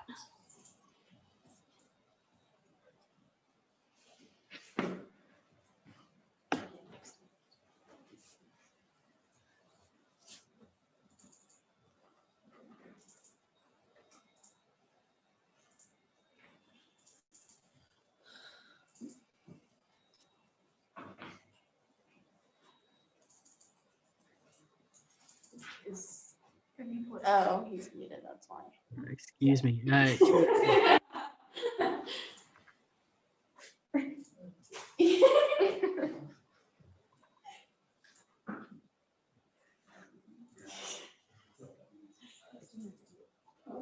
didn't say anything. Chair T, can you hear me there? Yes. All right, fantastic, Chair T, your question is up. Thank you, Mr. Speaker, Chair T Finance. Just because I'm curious about the balance that served on the panel recommended removal from SGA. Can you tell me the members of that committee? I can go ahead and answer that question. Thank you for that question. So Jacqueline McClenny is responsible as the operations EVP of putting together all the committee reviews. In this committee review, it was herself, an advisor, yourself, Zach McHugh, myself, and Eric Mendoza. I believe that was it. Thank you. Chair Feldman. Chair Feldman, Legislative Relations. Looking at the EIC committee review here, is there any data on how long these committees remain without any members? So this was a question that we asked them in the review process. I actually believe Zach was the one that asked this question. The current 4 directors that they have were all general members at this point last year. So before the pandemic, they were still having general meetings. As soon as the pandemic hit, they stopped having general meetings. And then since then, it's been just those 4 that decided to be the directors, was my understanding when they explained it. So since last March, everyone else just kind of disappeared. And they have not been recruiting actively. Yeah, they made the decision, those 4 directors made the decision for the committee to switch, not having a general membership, but instead be just directors in the committee. And so I think they were planning on having 10 or 12 directors, and that was to be the entirety of the committee. But at this point, I think it's still just 4 or 5. Are there any further questions for the presenters? Senator Nassas. Senator Nassas on this caucus, I was just curious if all the committees are evaluated like this yearly, or if it was because the committee was brought to your attention that it was evaluated like this. Jacqueline, do you want to take that question? I can take it you too. So in the code, a committee is evaluated every 2 years. there's different years, different committees are evaluated, so you're not evaluating all the SGA committees at once. And so they were actually supposed to be evaluated last semester, I believe, but it was postponed due to the pandemic. And so they were evaluated this semester. And as we kind of stated before, is that they were actually up to a vote 2 years from now to be removed then, and it resulted in a tie. They stayed, and so here we are again with this bill. Thank you. And with 30 seconds remaining, Senator Sion. Sioni off-campus caucus. Following the recommendation of removal, was there any contact from the committee at all?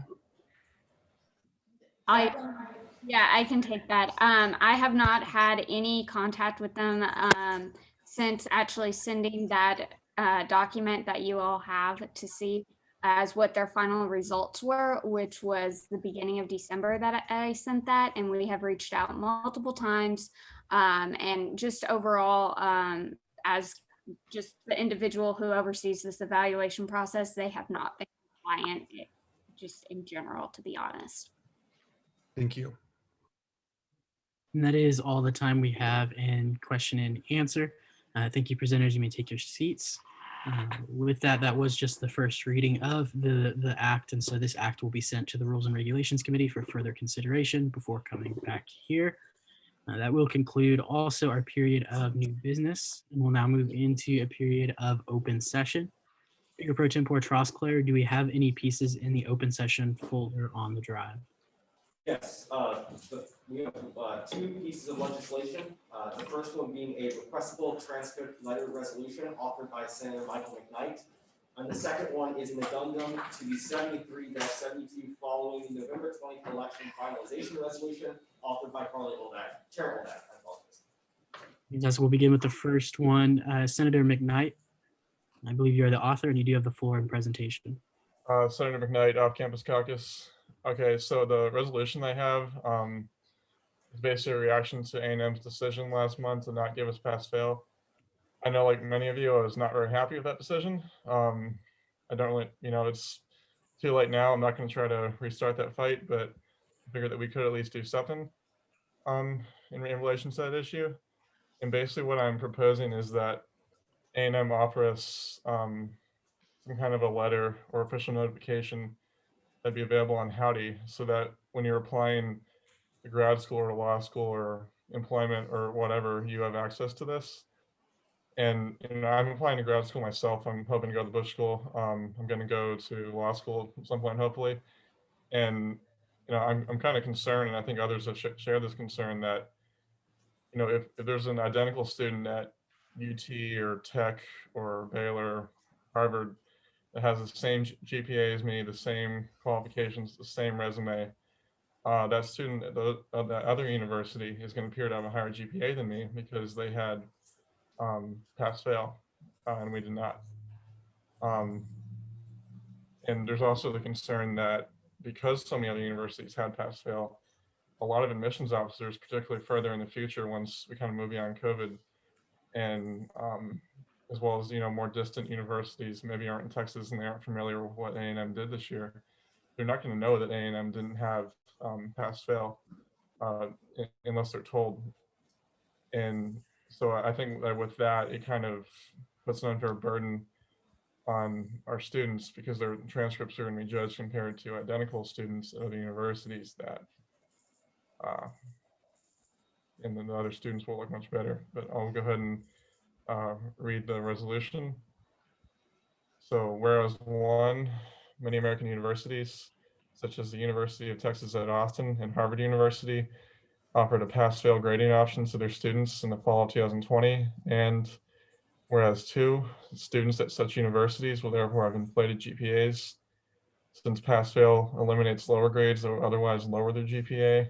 And whereas 3, the Texas A&M Faculty Senate elected to not support a pass-fail option for students at Texas A&M, with the contemporary administration concurring with that decision. And whereas 4, many Texas A&M students are planning to apply to various post-undergrad institutions with competitive admissions processes, where competitive GPAs of the utmost importance. And whereas 5, an individual Texas A&M student with identical skills and qualifications to an individual student at a different institution might appear to have a worse GPA. And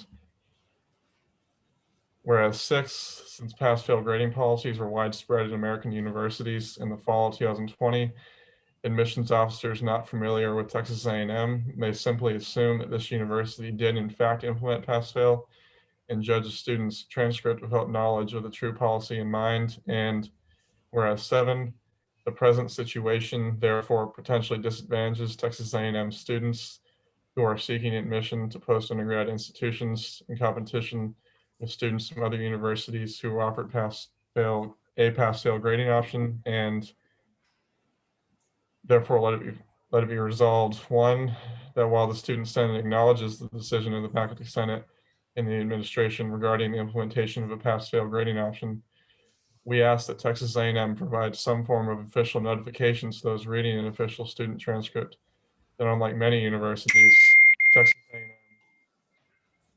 did not offer a pass-fail grading option in the fall of 2020. And let it be further resolved, 3, might be a numbering issue there. We kindly request that this might take the form of an official letter that would be available on Howdy upon request. Any student that was enrolled at Texas A&M in the fall of 2020.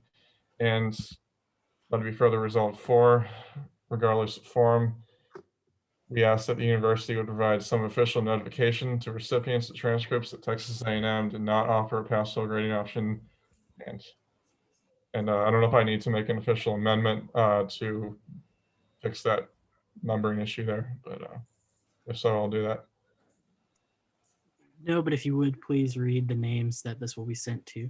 Oh, right. Right. Let it further be resolved, 5, copy of this resolution be sent to Interim President John L. Junkins, Dr. Daniel J. Pugh Sr., Vice President of Student Affairs, Dr. Mark H. Weichold, Interim Provost and Executive Vice President, Dr. John Salone, Faculty Senate Speaker, Dr. Dale Rice, Faculty Senate Speaker-elect, Vanessa A. Heidick, Registrar, and the battalion. Are you open for questions? And do I need to make an amendment to fix those numbers, or can I just go ahead and do that? No, that'll be a grammatical thing fixed by the operations team. The presenter is now open for questions. Senate Chair Syed. Chair Syed, Student Services. My question is, has this idea been discussed with anyone in administration or faculty senate? Could you possibly repeat that? The train's going by and I couldn't hear it very well. Has this idea been discussed with anyone in faculty senate or administration? Yes. I'm not sure if SVP Mendoza is in the meeting with us, but he did raise this issue with the administration. They did seem very interested. So yes, the administration is aware of this. I should have said that at first. Sorry about that. The university is aware of this, and they did express interest. So I guess a further point to this resolution is to just kind of put more pressure on them to actually follow through with this, because while they're aware and they know about it and they seem to like the idea, we want to make sure that they actually follow through with it. So, but in answer to your question, yes, they are aware of it. All right, thank you. Senator Lucas.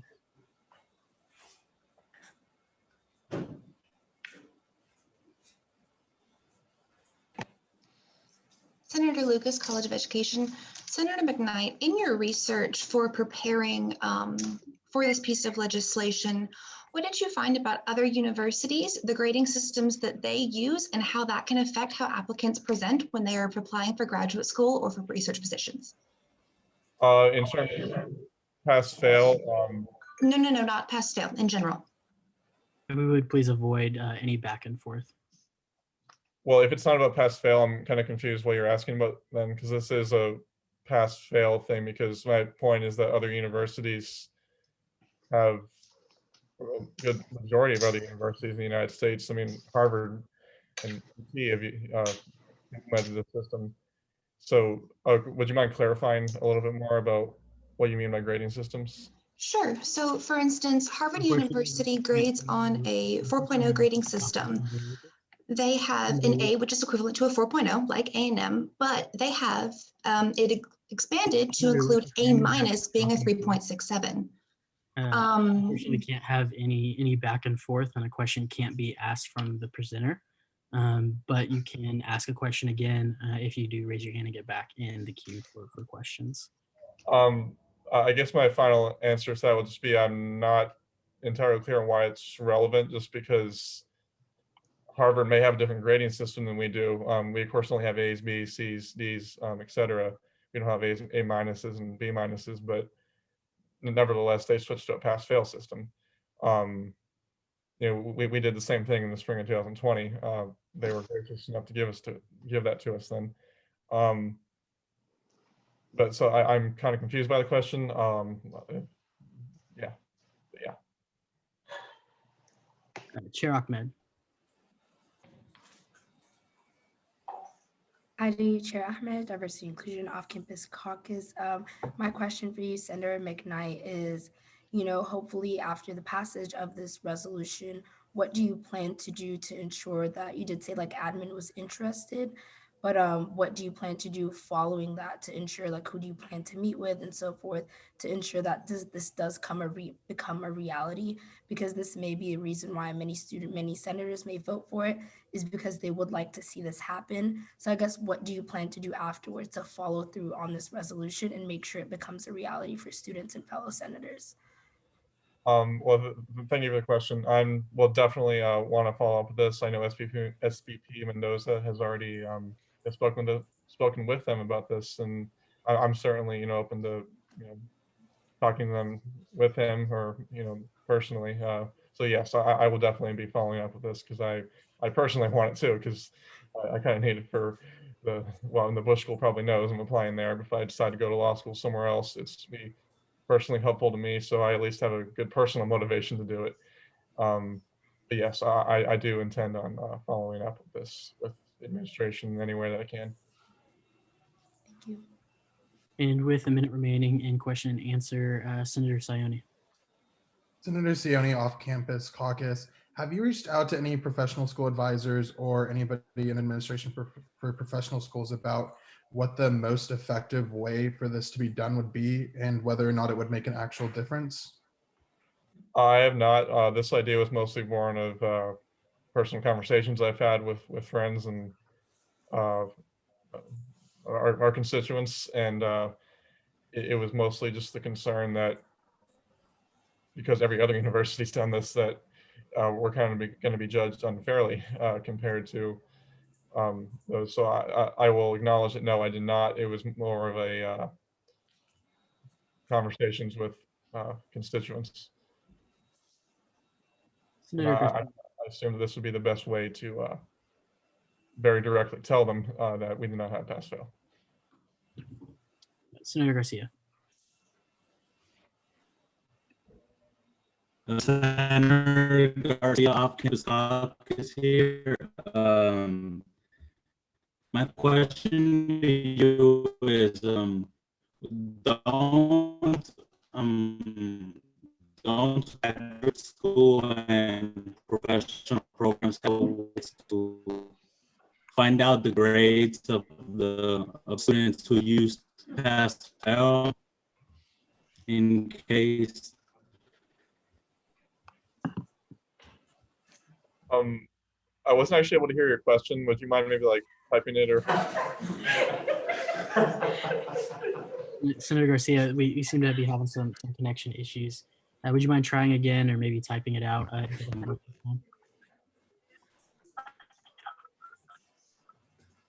Could you hear me?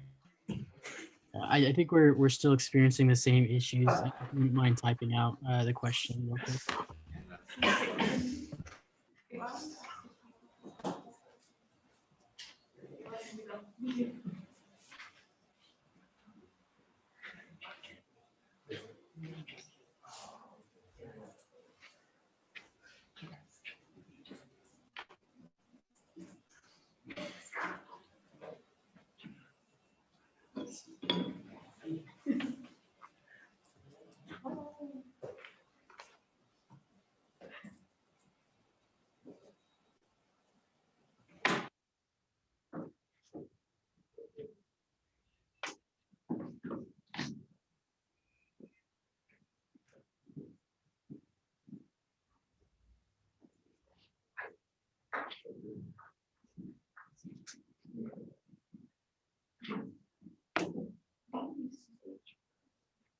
Senator McKnight, as you answer, since there was only 10 seconds left in the question and answer, if you could keep your answer to 1 or 2 sentences.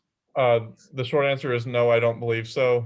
I think that your transcripts, your official transcripts, whatever it says in there is pretty final. So no, I don't believe that they could find out the official grades unless you willingly told them.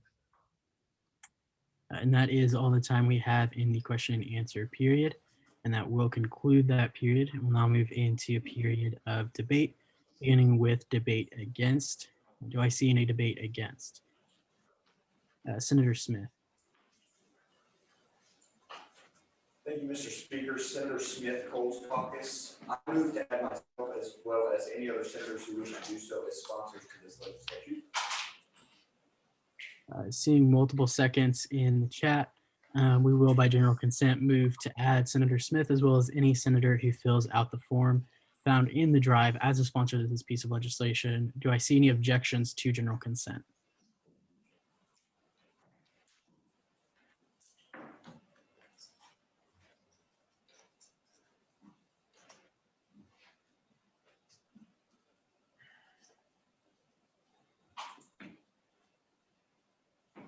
None, that does pass. And so Senator Smith, as well as anyone who fills out the form found on the drive, will be attached as sponsors to this piece of legislation. Senator Smith, you do still have the floor in debate against. I yield to the floor. The floor has been yielded to. We'll now move into a period of debate 4. Or debate 4.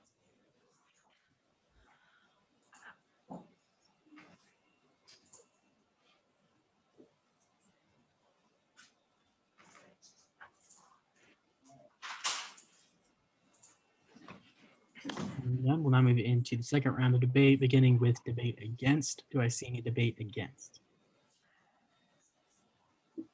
Chair Jeffress, you have the floor.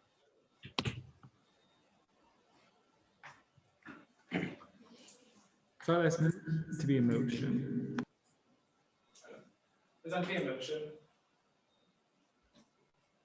I would like to pause you for just 1 second as you have the floor, and I would like to recognize Chair Hine.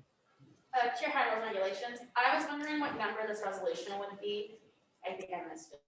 So this resolution will be SR 7340. Thank you. Chair Jeffress, you do still have the floor. Chair Jeffress, I can hear fair. And Chair Jeffress, as you are in person, if you could speak into the mic that's already there.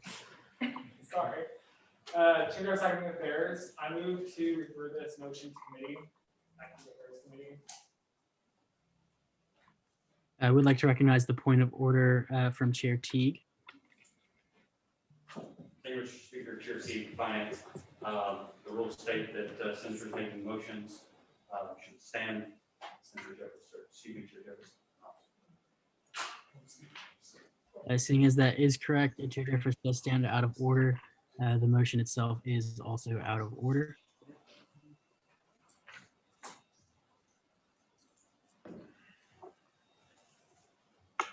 All right. Chair Jeffress, you do still have the floor and debate against, though.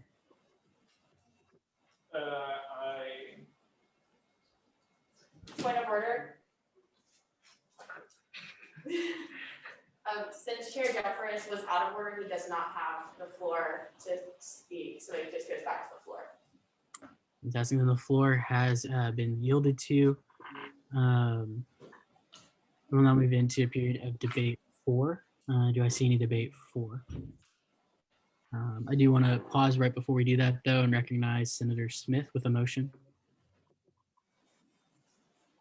Senator Smith, Coles Caucus. Mr. Speaker, I might be out of order, but I'd like to move the previous question. Seeing multiple seconds as well as objections, we will now vote on whether or not to move the previous question and bring this motion to a vote. All of those in favor, please signify by selecting yes on Zoom. All those opposed, please signify by selecting no. What we are voting on is moving the previous question and moving to a vote on this resolution as a whole. Point of order. Please rise. Chair of Second Affairs, Tyler Smith said vote yes in the chat, which seems like debate. Point of order. Uh, Mr. Speaker, I'm a co-host, I can't vote.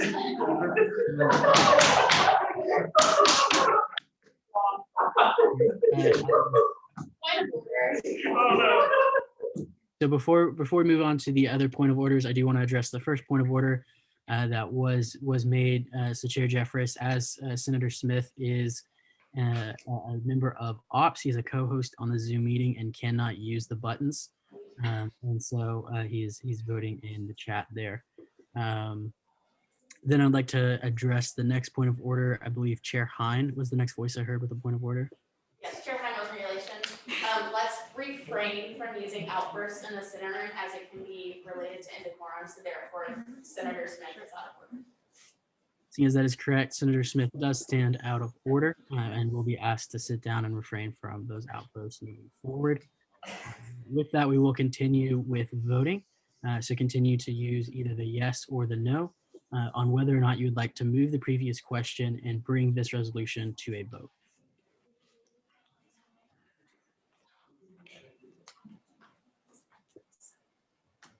And those buttons can be found by clicking the participants and then voting at the bottom.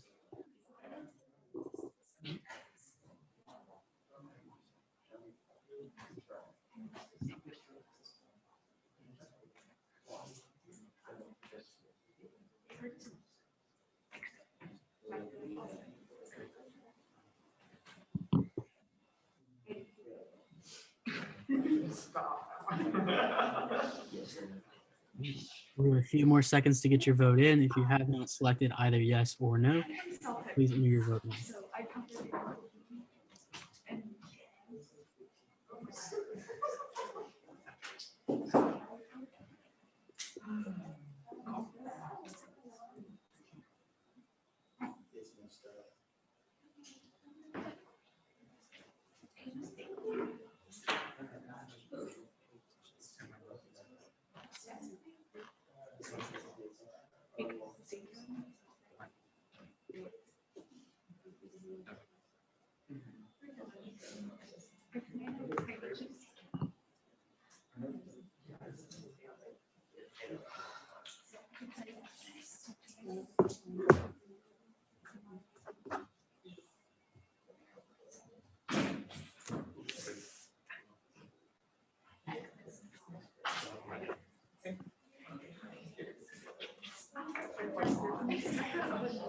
All right, and by a vote of 7 in affirmative and 11 in nay, that does fail and will not move the previous question on this resolution. I believe we were entering debate 4 in the second round of debate. And so we'll now be in debate 4. Do I see any debate 4?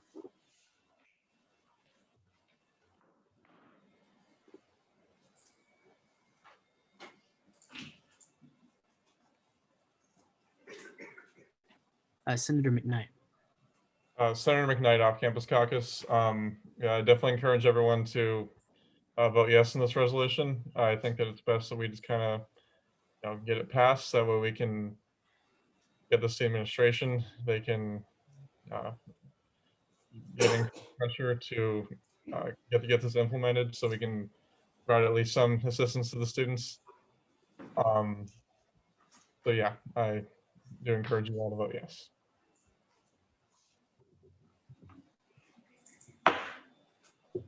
And Senator McKnight, you do still have the floor in debate 4. I yield my time. To the floor or to Chair Feldman? To Chair Feldman.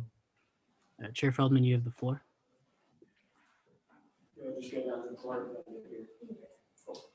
Chair Feldman, Legislative Relations. I'd just like to say that this resolution has been worked on with the student body president. It seems like it's been well thought out. As a graduate student at the Bush School, I know that things like this are a big issue.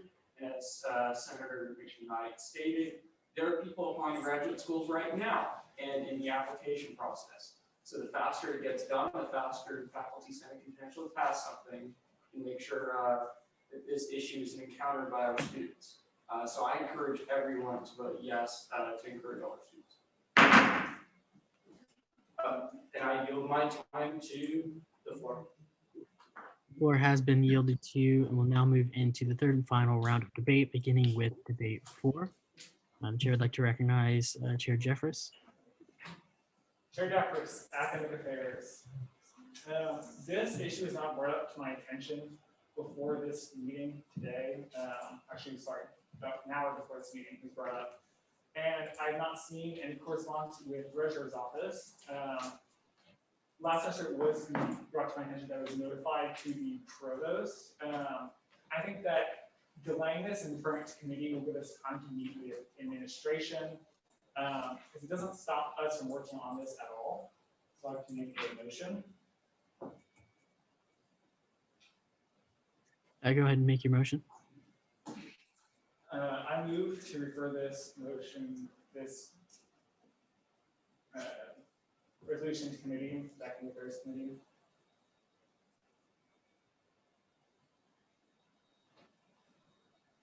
Seeing multiple seconds in the chat, we will move to vote on this motion to refer this resolution to the Academic Affairs Committee.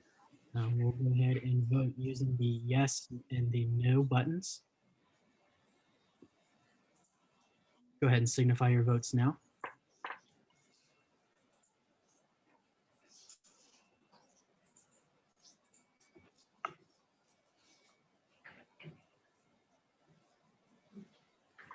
Would like to recognize Chair Teague with the point of inquiry.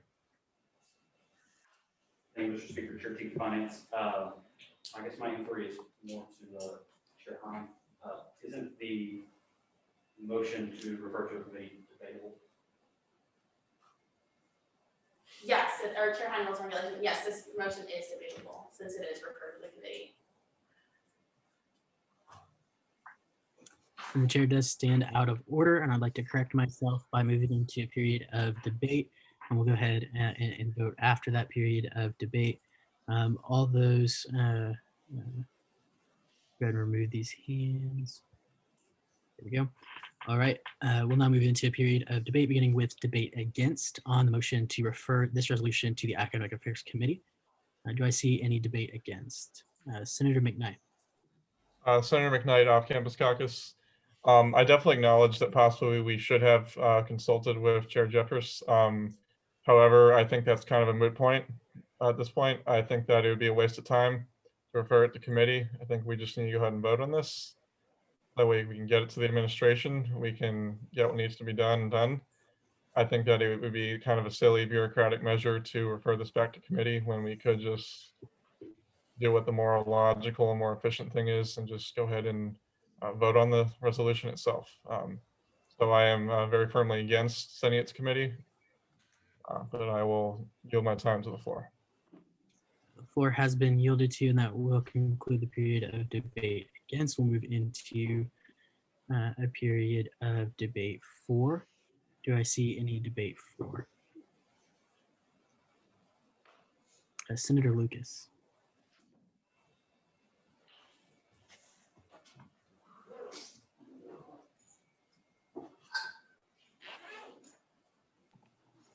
Senator Lucas, Off-Campus Caucus, College of Education.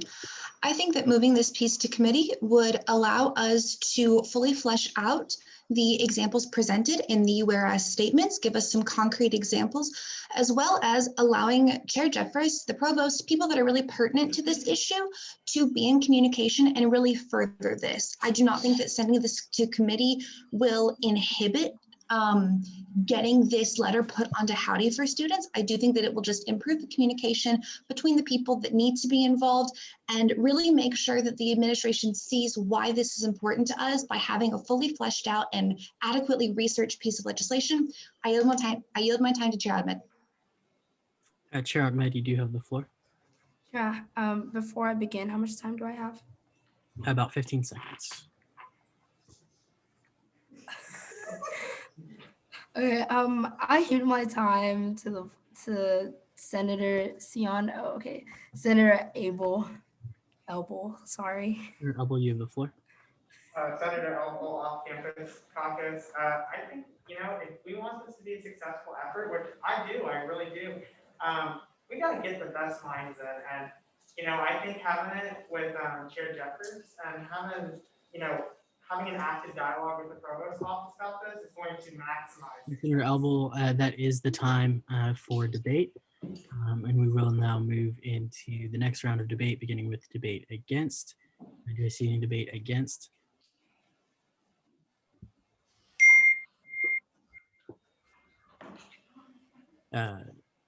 Chair Teague.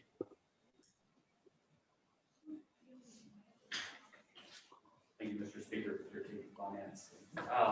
So I think that I understand the concerns with the proper authorities, maybe not being consulted. However, I disagree. I don't think that's entirely the case. I think that the proper authorities were consulted. Like the author, Senator McKnight mentioned, he talked to student body president Mendoza, as well as members of the faculty, and they seemed receptive to the idea. It seems to me like the majority of us in this room are receptive to the idea. I don't think we need some 10-page document. We don't need to have 2 months worth of meetings to figure out that, hey, this is a pretty good idea. So that's why I think we need to just keep it on the floor, vote on it. If you don't like it, don't vote for it. But enough wasting time, enough spinning our wheels. Let's move on. Chair Teague, not be there, as that is the time remaining in debate. We'll now move into the second round of affirmative. Chair Ahmed, you do have the floor. Chair Ahmed, Diversity and Inclusion Off-Campus Caucus.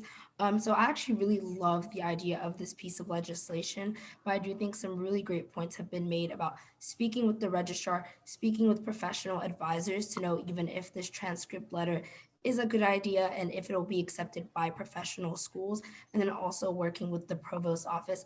I don't think this would take very long. If it gets sent to committee, we can have this piece back on the floor by next week and have communication with provost office, the registrar, and professional advisors, because I would really love to see this happen for students.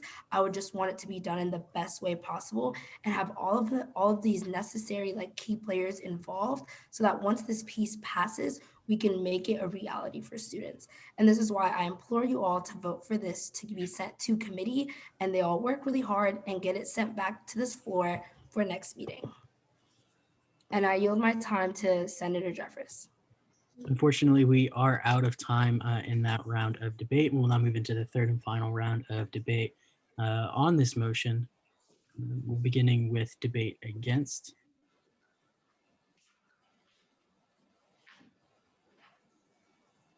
Hands are disappearing and coming back. If you're not debating against, go ahead and remove your hand for me.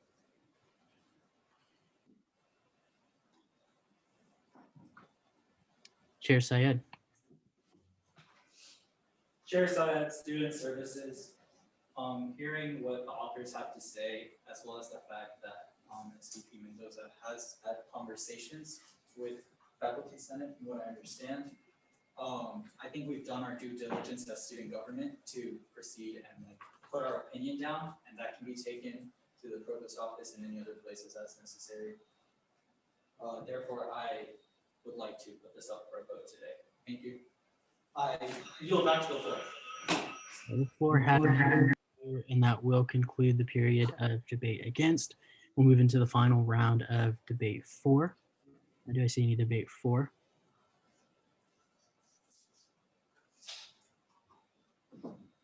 Chair Jeffers. Senator Jeffers, Academic Affairs. So unlike maybe some other committees and individuals, I did not wait for legislation to hit my desk to be sent to me, nor to me go talk to administration. I have recurring meetings with the provost and some other members of Faculty Senate. So this will not slow us down at all. It will only provide us a time to better enhance and clarify if we are missing something, because we haven't asked the admissions office if this is something that could be accepted at all universities. It could be we should have it as a footnote or something inside the transcript. And everyone come to the floor. Floor has been yielded to, and that will conclude the debate period on this motion to refer this resolution to the Academic Affairs Committee. We'll now move into a period of voting on the motion. Voting will take place via the yes and no button on Zoom.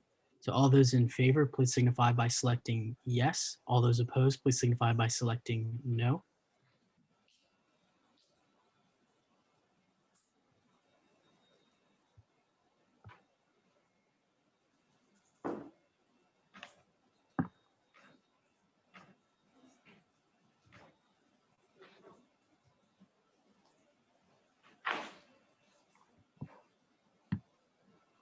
And if your vote is not staying up after you've clicked the button, go ahead and just put that in the chat for me.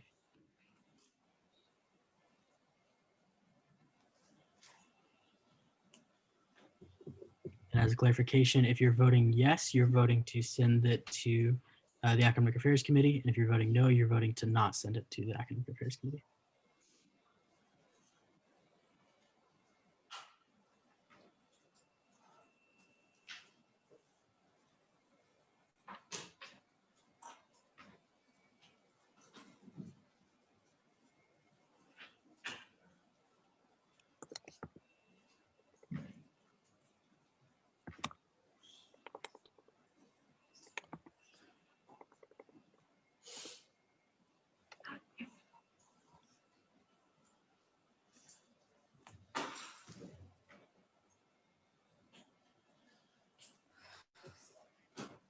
All right, we have about 5 more seconds. Go ahead and finalize your votes.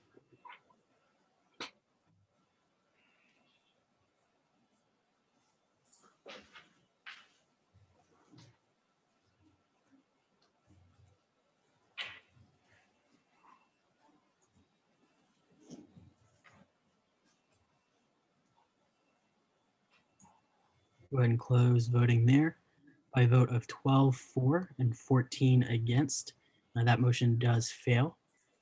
Chair Jeffress, I believe you do have the floor in debate against, in debate for, excuse me, on the resolution as a whole. I yield the floor.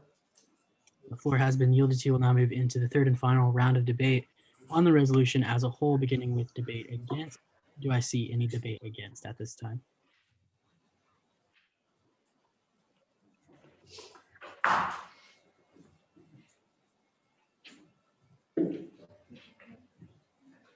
Seeing none, do I see any debate for? Chair Hein? Chair Heinzel's regulations. I just want to reiterate that by passing this piece today, that doesn't stop the Academic Affairs Committee from working on this and working with faculty. This is just our statement today, and they can actually use this to leverage the decision and getting a note that specifies that we did not use pass-fail last semester. So by passing this piece, it does nothing to inhibit the efforts made by the Academic Affairs Board, but instead it emphasizes them. With that, I yield my time to the floor. The floor has been yielded to in the final round of debate, so that will conclude debate on the resolution as a whole. And we will now move into a period of voting on SR 7340, the requestable transcript letter resolution. And that period of voting will be led by Speaker Pro Tempore Trosclair.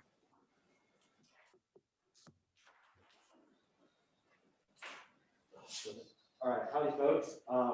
The form is now open. Let's meet that back at 9:39.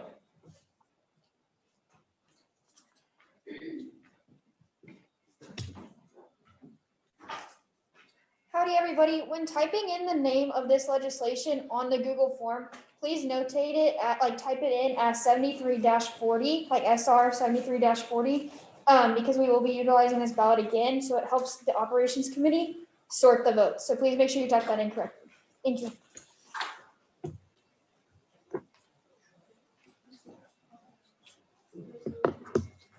And I'm being told that the form is open. If you're having trouble opening it, if it's saying it's closed, go ahead and refresh where you're at, and that should work for you.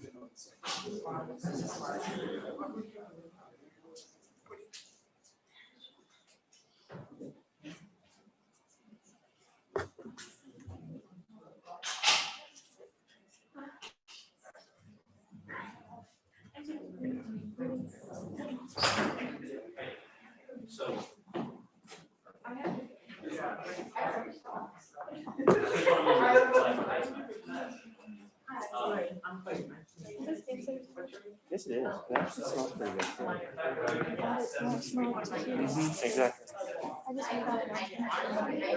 No. There's 6 different variations. Like as you look, as it looks you dead in the eye. And the next one, I'm gonna say, I put it on the phone. It's okay. Literally like a cat like pushing a glass of water. Like I'm gonna do whatever I want. I just like after I smoked, I looked down at my thing and it was still just like 1 and then 3 different variations. I'm like, okay. Good job, everybody.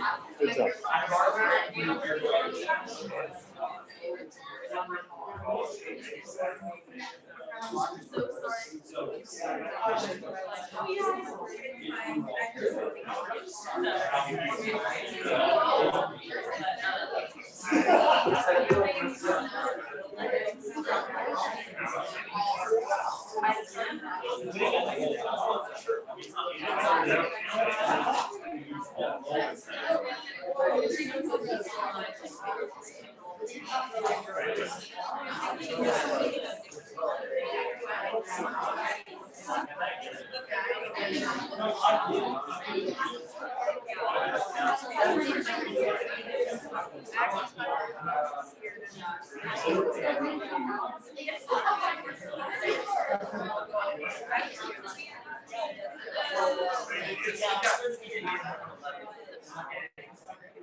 You did the response like you said no.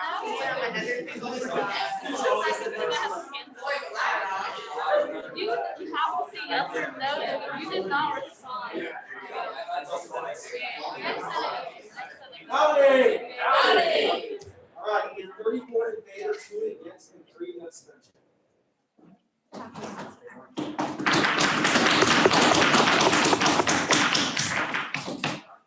By that vote, SR 7340, the requestable transcript letter resolution does pass. I believe we had one more piece for consideration in open session, the addendum to SR 7332 following the November 2020 election finalizations resolution. Chair Oldag is the primary author. Chair Oldag, is there anyone presenting with you?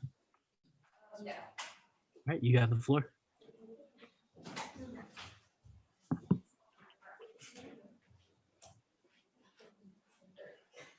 Hi, Senate Chair Oldak, Community Relations.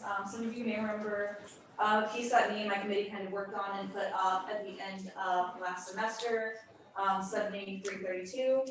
This is kind of an addendum to that because of some things that were left out. So we're gonna go through it and then I can explain any questions you have at the end. I realize the name is like atrocious, so that's why I kind of wanted to go a little preface.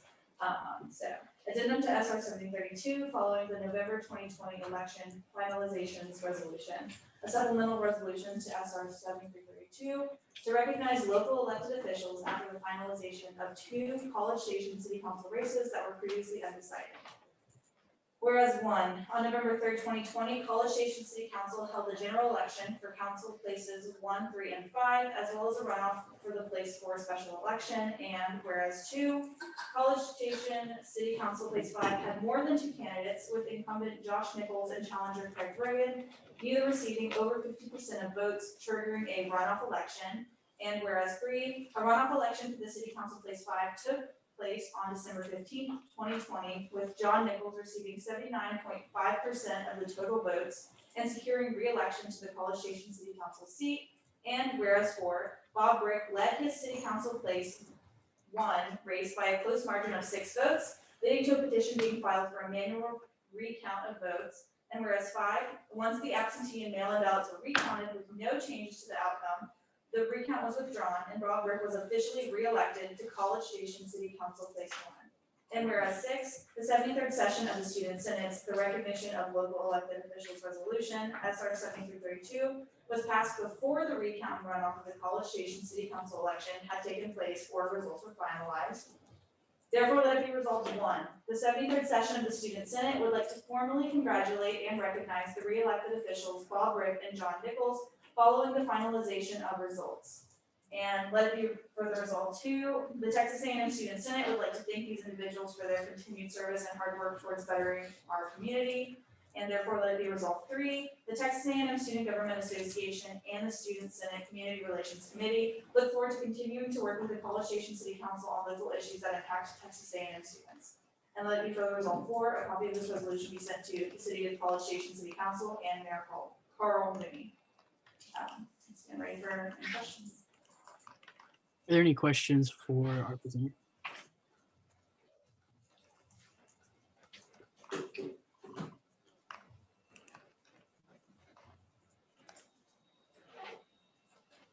Chair Ahmed. Howdy, Chair Ahmed, Diversity Inclusion Off-Campus Caucus. This is a question, I don't know if you can answer it, and if not, I'll see if Chair Hine can answer it. I was just wondering logistically, since this is an addendum, when it goes into the Senate website, will it just be like attached to the end of SR 7332, or will it be passed as like a separate piece? I don't know if you can answer that question. I'm not familiar with the word like addendum or like if that's like an official thing, the code, so I'm gonna throw that to Chair Hunt if I can. The chair will recognize Chair Hine. Sorry, Chair Hine, rules and regulations. So it will just go on as a normal piece of resolution, but from my understanding, we waited to send out the other piece due to the anticipation of this piece. So both these pieces will go together, but on the website, they will be listed in chronological order, so they'll be separated. So they're both their own separate pieces. This isn't like an addendum, it's not like a formal word. I just felt like that was the best word to kind of describe what this piece was. As I felt like since there were some things unsaid and amended, and things left out, and this was being sent to many local elected officials, it was best and as professional as possible to include this after finalizations and send those out together. So there'd be no confusion and we wouldn't be leaving anyone out. So that's why That sounds perfect. I was just curious. Thank you. Are there any further questions for our presenter?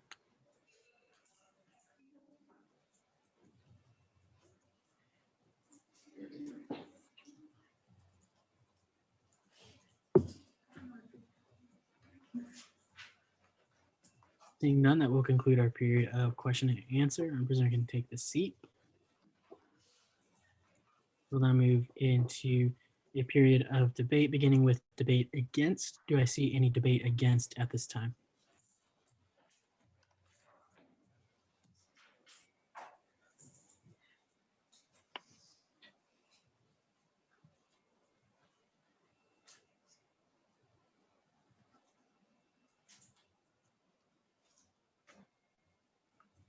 Seeing none, do I see any debate for?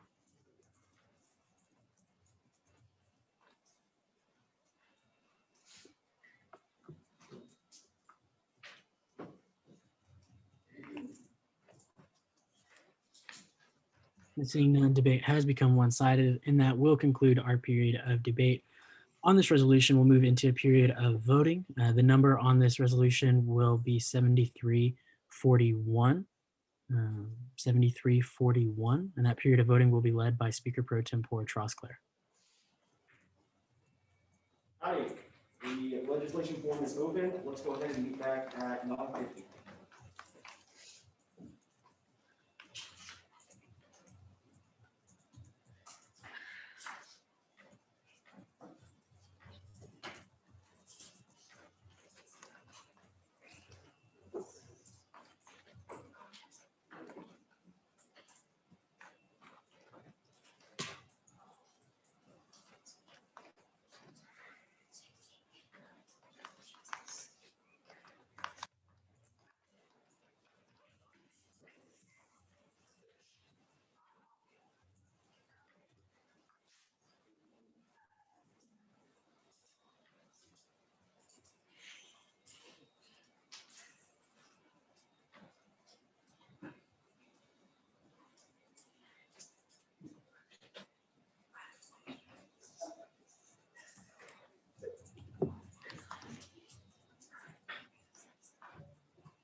I like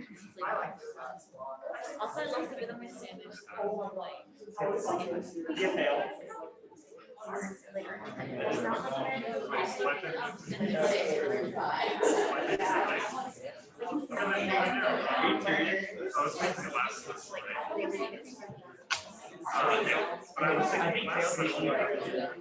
Yeah. No, no, Darcy. Darcy? Yeah.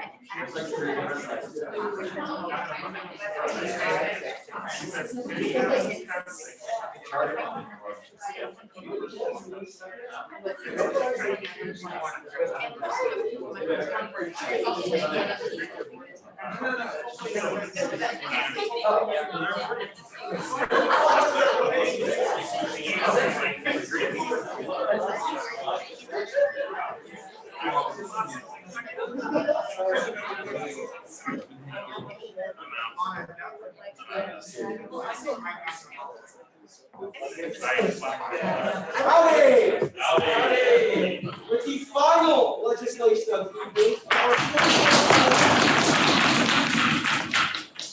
there are 41 for, 1 against, and 3, get my mask up, in abstention. So then with that vote, the addendum to SR 7332 following the November 2020 election finalizations resolution, or SR 7341, does indeed pass, and that will conclude our period of open session. We'll now move into a period of committee reports, beginning with a report from Speaker Pro Tempore Trosclair. Howdy. Howdy. I'm going to keep my report resoundingly brief.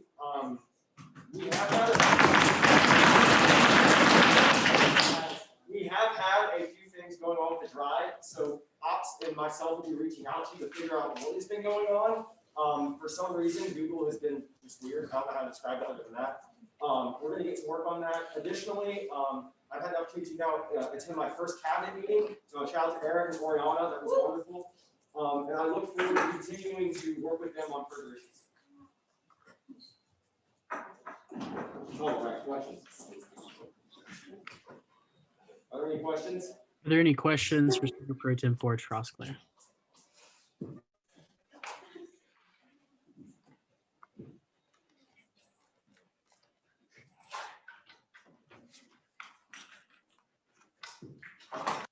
Chair Syed.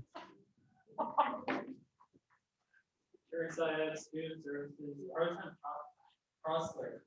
How has being Pro-Temp been doing this? It is a unique experience where even as of today, I'm still learning ups and downs from mistakes I make on a daily basis. And I'm sure, again, I appreciate everyone bearing with me the past few weeks of trying to get my bearings. I'm hoping each day in this position, I learn something new and learn from the mistakes I made. So from that, I guess it's been quite learning. So.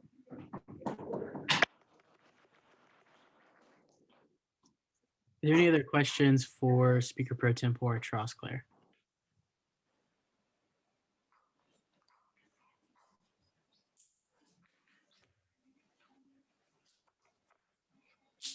Seeing none, thank you, Pro Tempore Trosclair. Chair Hein. Chair Hein, Rules and Regulations. I promise this is the last time you're gonna hear my voice tonight. Super short. My committee meeting will be Wednesday from 4 to 5. I will send out the Zoom link to my committee, and if you're interested in coming, please email me. I will send that as well. We have some really cool legislation ideas, and please remember that if you have the floor or you're asking a question, please stay standing. And I yield my time to questions. Are there any questions for Chair Hein?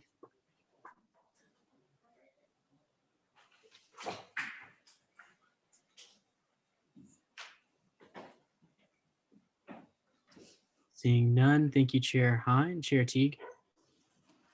Hey, Mr. Speaker, Chair Team Finance, as always, the Finance Committee continues to work to ensure that all funds are used accordingly. Really not a whole lot.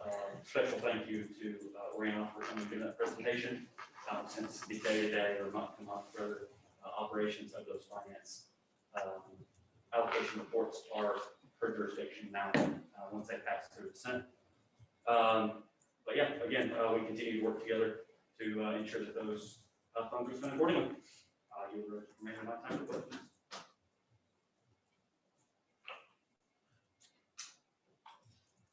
Are there any questions for Chair Teague?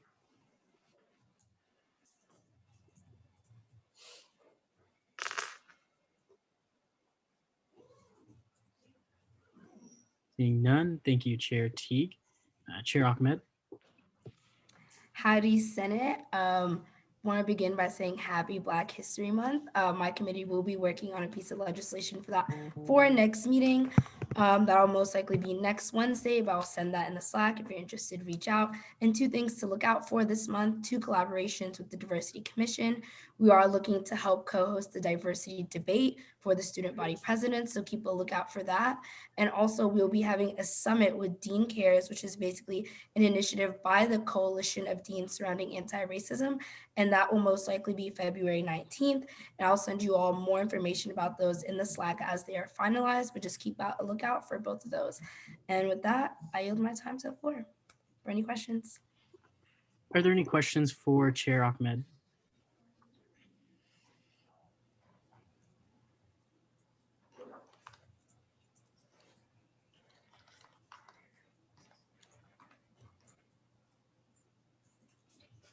Seeing none, thank you, Chair Ahmed. Chair Jeffress. Chair Jeffress, Academic Affairs.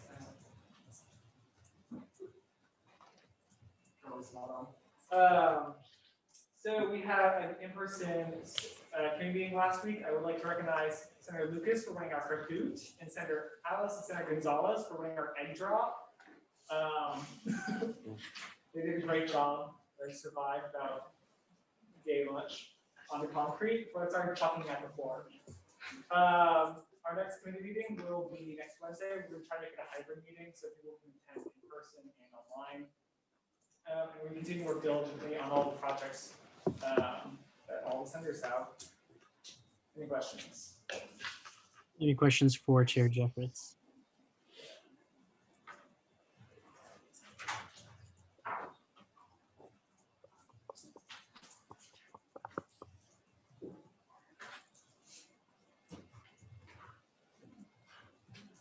Seeing none, thank you, Chair Jeffress. Chair Feldman.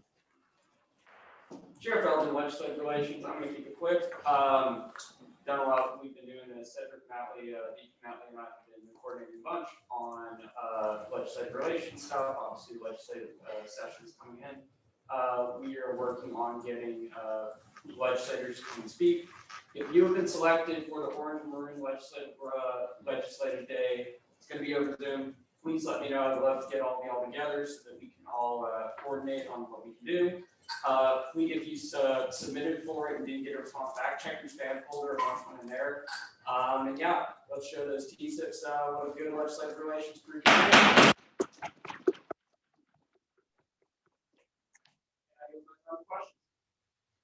Are there any questions for Chair Feldman?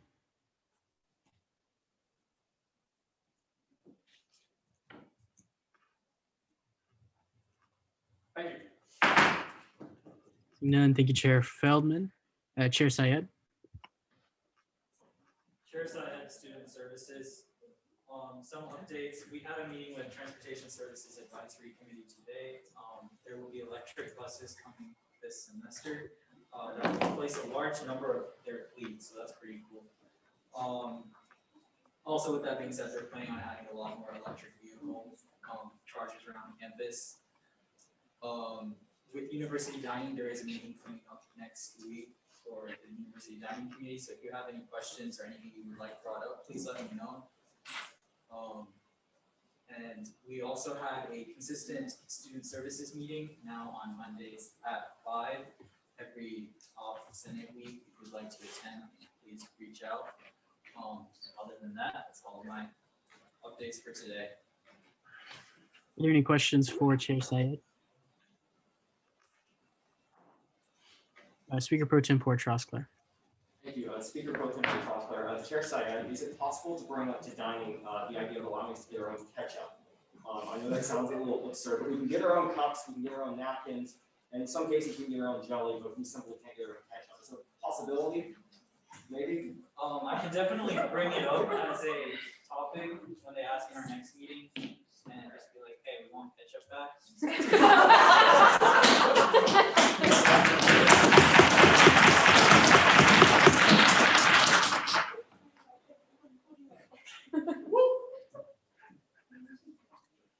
Right. Are there any other questions for Chair Syed?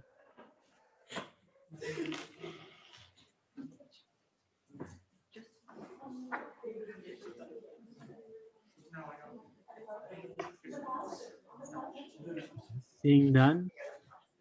Thank you, Chair Syed. Chair Rodriguez.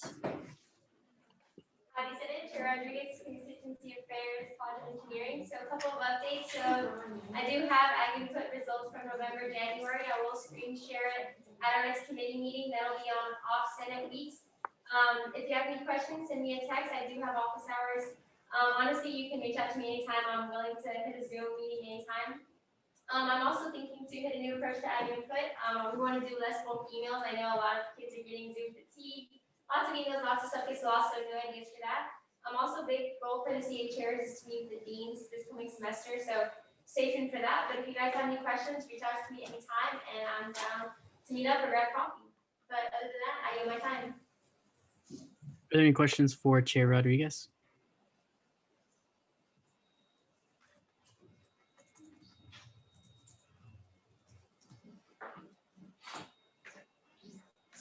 Seeing none, thank you, Chair Rodriguez. Chair Oldag. Chair Roldag, thank you all for helping to get that resolution passed. I'm really looking forward to getting that along with 7332R. Which I'm going to get this sent out to all those respective elected officials. Our CR meeting will be next Wednesday. We'll be talking about the ROO. There is our residence occupancy overlay, but I call it the ROO if you don't know. They're having a meeting on February 22nd. Where students are looking for student input, and it's for students specifically. So we're really going to be focusing on that, as well as our small business initiative that we'll be working on this upcoming spring semester. And that's all. Are there any questions for Chair Oldag?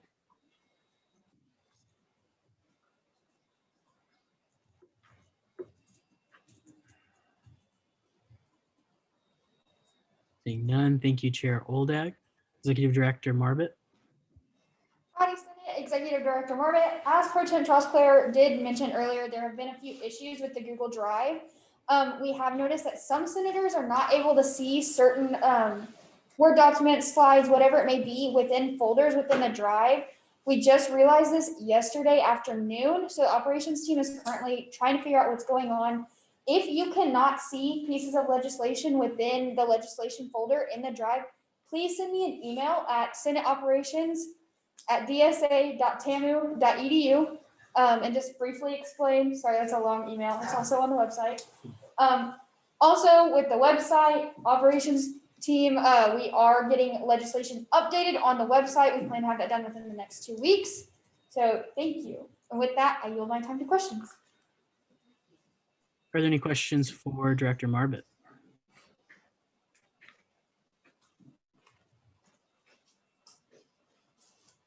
Speaker Pro Tempore Trosclair. Speaker Pro Tempore Trosclair, just a shout out to Director Marbut. Awesome. Fantastic job.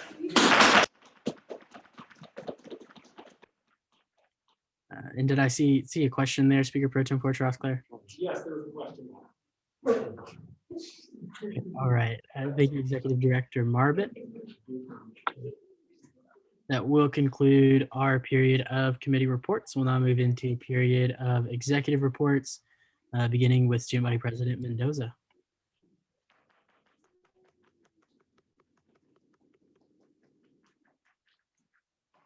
Howdy, Senate. Very trying time. You see what I actually. I will. I was walking in and saw the butt wires, things everywhere around you. You guys should all apply. Side note, do the 8th to 3rd where you're all qualified. But let me start by thanking you for, first of all, hearing what Alex and Tyler with the presentations, believing in this thing that we do, and their belief and ability to serve all of us. They're both incredible. It's a great opportunity for them, so thank you guys for also to have that.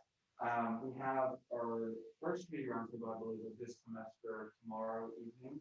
Hosted by Jack, probably in good right now, but was on the screen. We are talking primarily, I believe, and correct me if I'm wrong, about how do you foster a continuability for them to, as the next generation of leaders in the organization come in, be able to fulfill the mission that they have, knowing that they haven't all seen it happen the way that is quote unquote normal. So really good conversation to that group. I want to touch briefly on the EIC piece that came up. As it was stated, yes, I served on that group. It's a regular process that exists in student government for student evaluation, what I think is key. I also want to add that it's not something that was taken lightly whatsoever. I was here and I voted on the first process to move from 2 years back now. It was a literal 1 vote difference. That's the difference. And so I appreciate your time on that. It's something that we are continuously going to engage in trying to get on to the next meeting. We want this to be a process that we all are believing in, but at the end of the day, it is their decision. But I just wanted to say that I firmly believe that our committees and student government are the hands and feet of what we do. We have 1,200 just about members in student government, and most of them are not in any branch that we have. It is in our committees, and that's how students interact with us first and foremost. We take that very, very seriously, and they still do go to be different organizations, same organization, just not affiliated with student government. So please ask questions when you have them. Working on college councils roundtables that our Vice President of Academic Affairs, Ellie, has been working on. We'll have this semester. The really was touched on with Carly and Helena. Also, that project for small business is fantastic. So kudos to that. We, in the capacity I have with the Chancellor's Student Advisory Council, presented to the Board of Regents today on 3 overwhelming topics that we've been hearing since the spring semester to now from all of our system institutions and at A&M. One of them is being involvement and engagement. The necessity to really prioritize that. Online learning and the challenges and what we've learned from that, how students engage and practically accountable. And then mental health and wellness, obviously, unfortunately, is continuously being put a spotlight on our campus, on Galveston's campus system institutions. So we know it's important. And then we'll present them tomorrow as well. Let's see, we can skip that. Our diversity commission, I think Amon touched on both, which is the room table talks continuing again.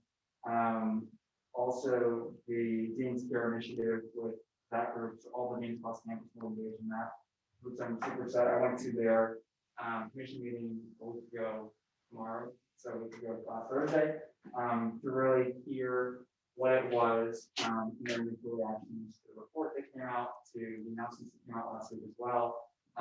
That's really the majority of my past week has been spent on the phone with people of all stripes, get their initial reactions, what they're thinking about the report, about other actionable items.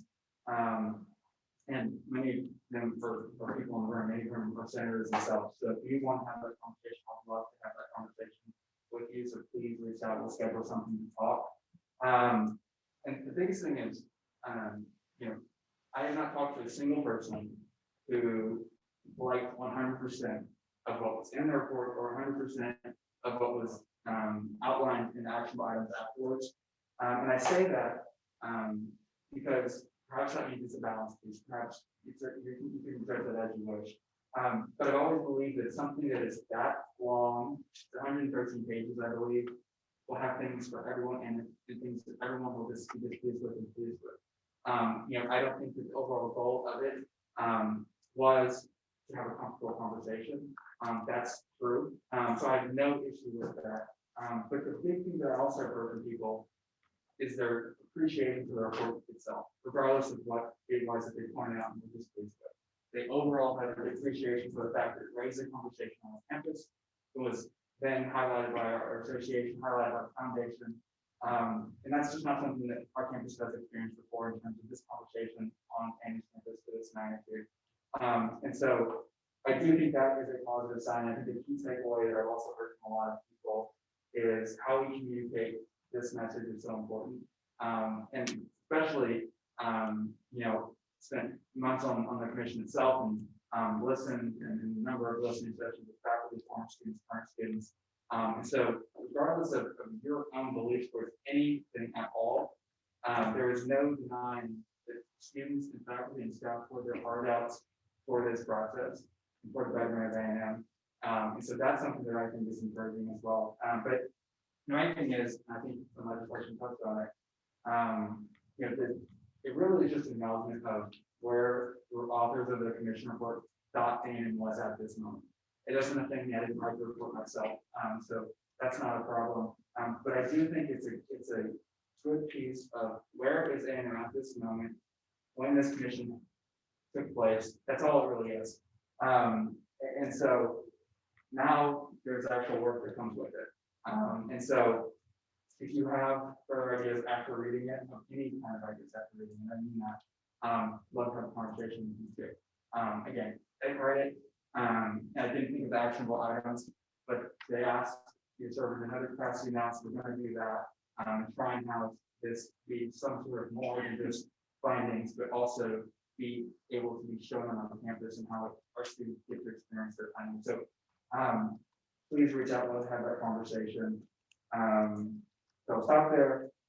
Please reach out. I'll also touch on the fact that I touched on it a second ago with the two students from A&M Galveston, which is a branch campus of our campus. We had 3 that we honored last night at Silver Caps. 2 of them, I believe, were from the same outfit, of course, cadets, and some of whom we're dealing with mental health issues as well. So I just want to reiterate to take care of one another, take care of yourself. That's really important, especially as we continue on this COVID journey. And with that, I will be open to questions. Are there any questions for SBP Mendoza?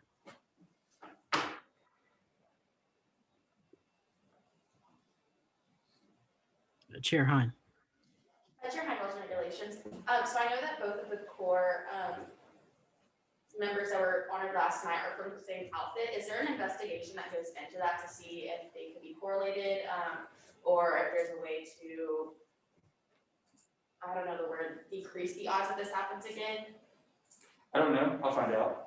Obviously, I respect the boundaries that are there, but it's a good question. I think it's not unlikely that, and I know that the commandant sends out messages when that happens, and it's not the first time, unfortunately. Hopefully, it's the last. Probably will not be. To reiterate the resources that are there, because it very well could be people are put multiple time on this a slippery slope in terms of when that happens and people around you. So I will look into it. I don't know, but awesome. Thank you. Yeah. Are there any other questions for SBP Mendoza?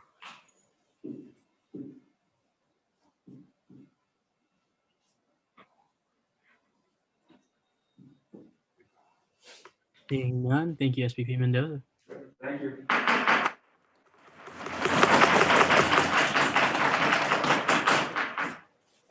Chief Justice McIntosh.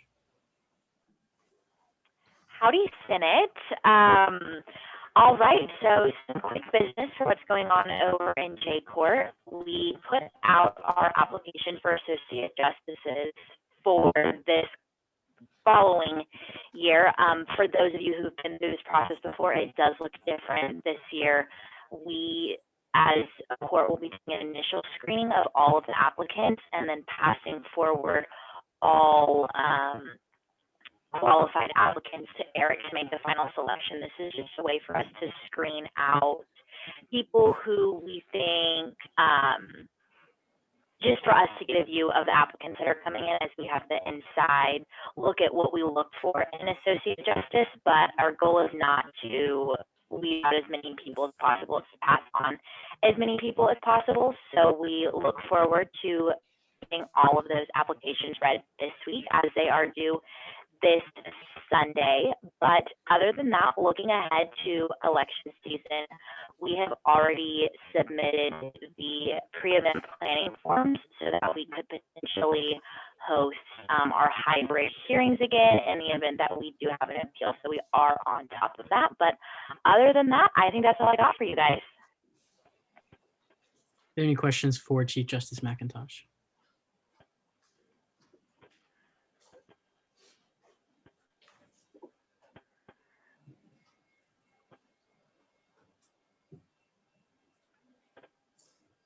Seeing none, thank you, Chief Justice McIntosh. I'll now relinquish the chair to Speaker Pro Tempore Trosclair as I take the floor.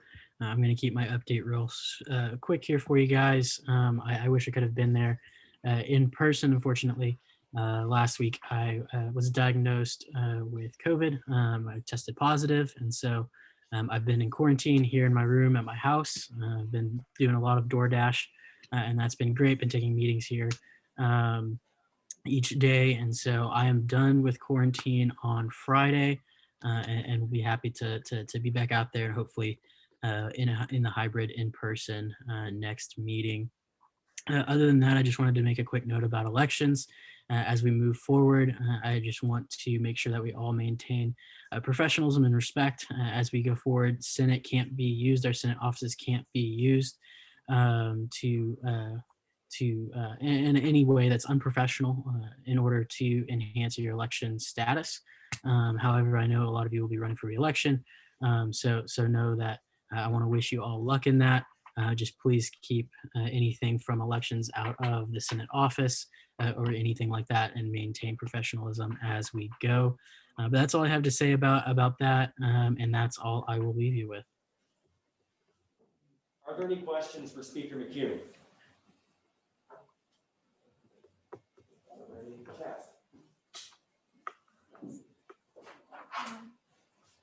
None that I see, so looks like Speaker McHugh, you're all good.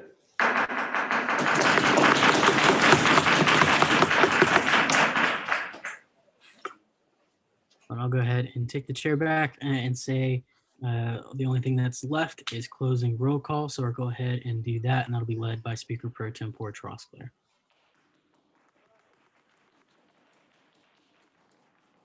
Everyone's excited to get out of here. The link is open. Let's go ahead and get that done by In the next 10 minutes. next 10, 15 minutes. Just get that done. You're free to leave, please. Out the back doors. One note, make sure you go out those doors and do not conglomerate in the room. We need to make sure that we're keeping COVID policy in context.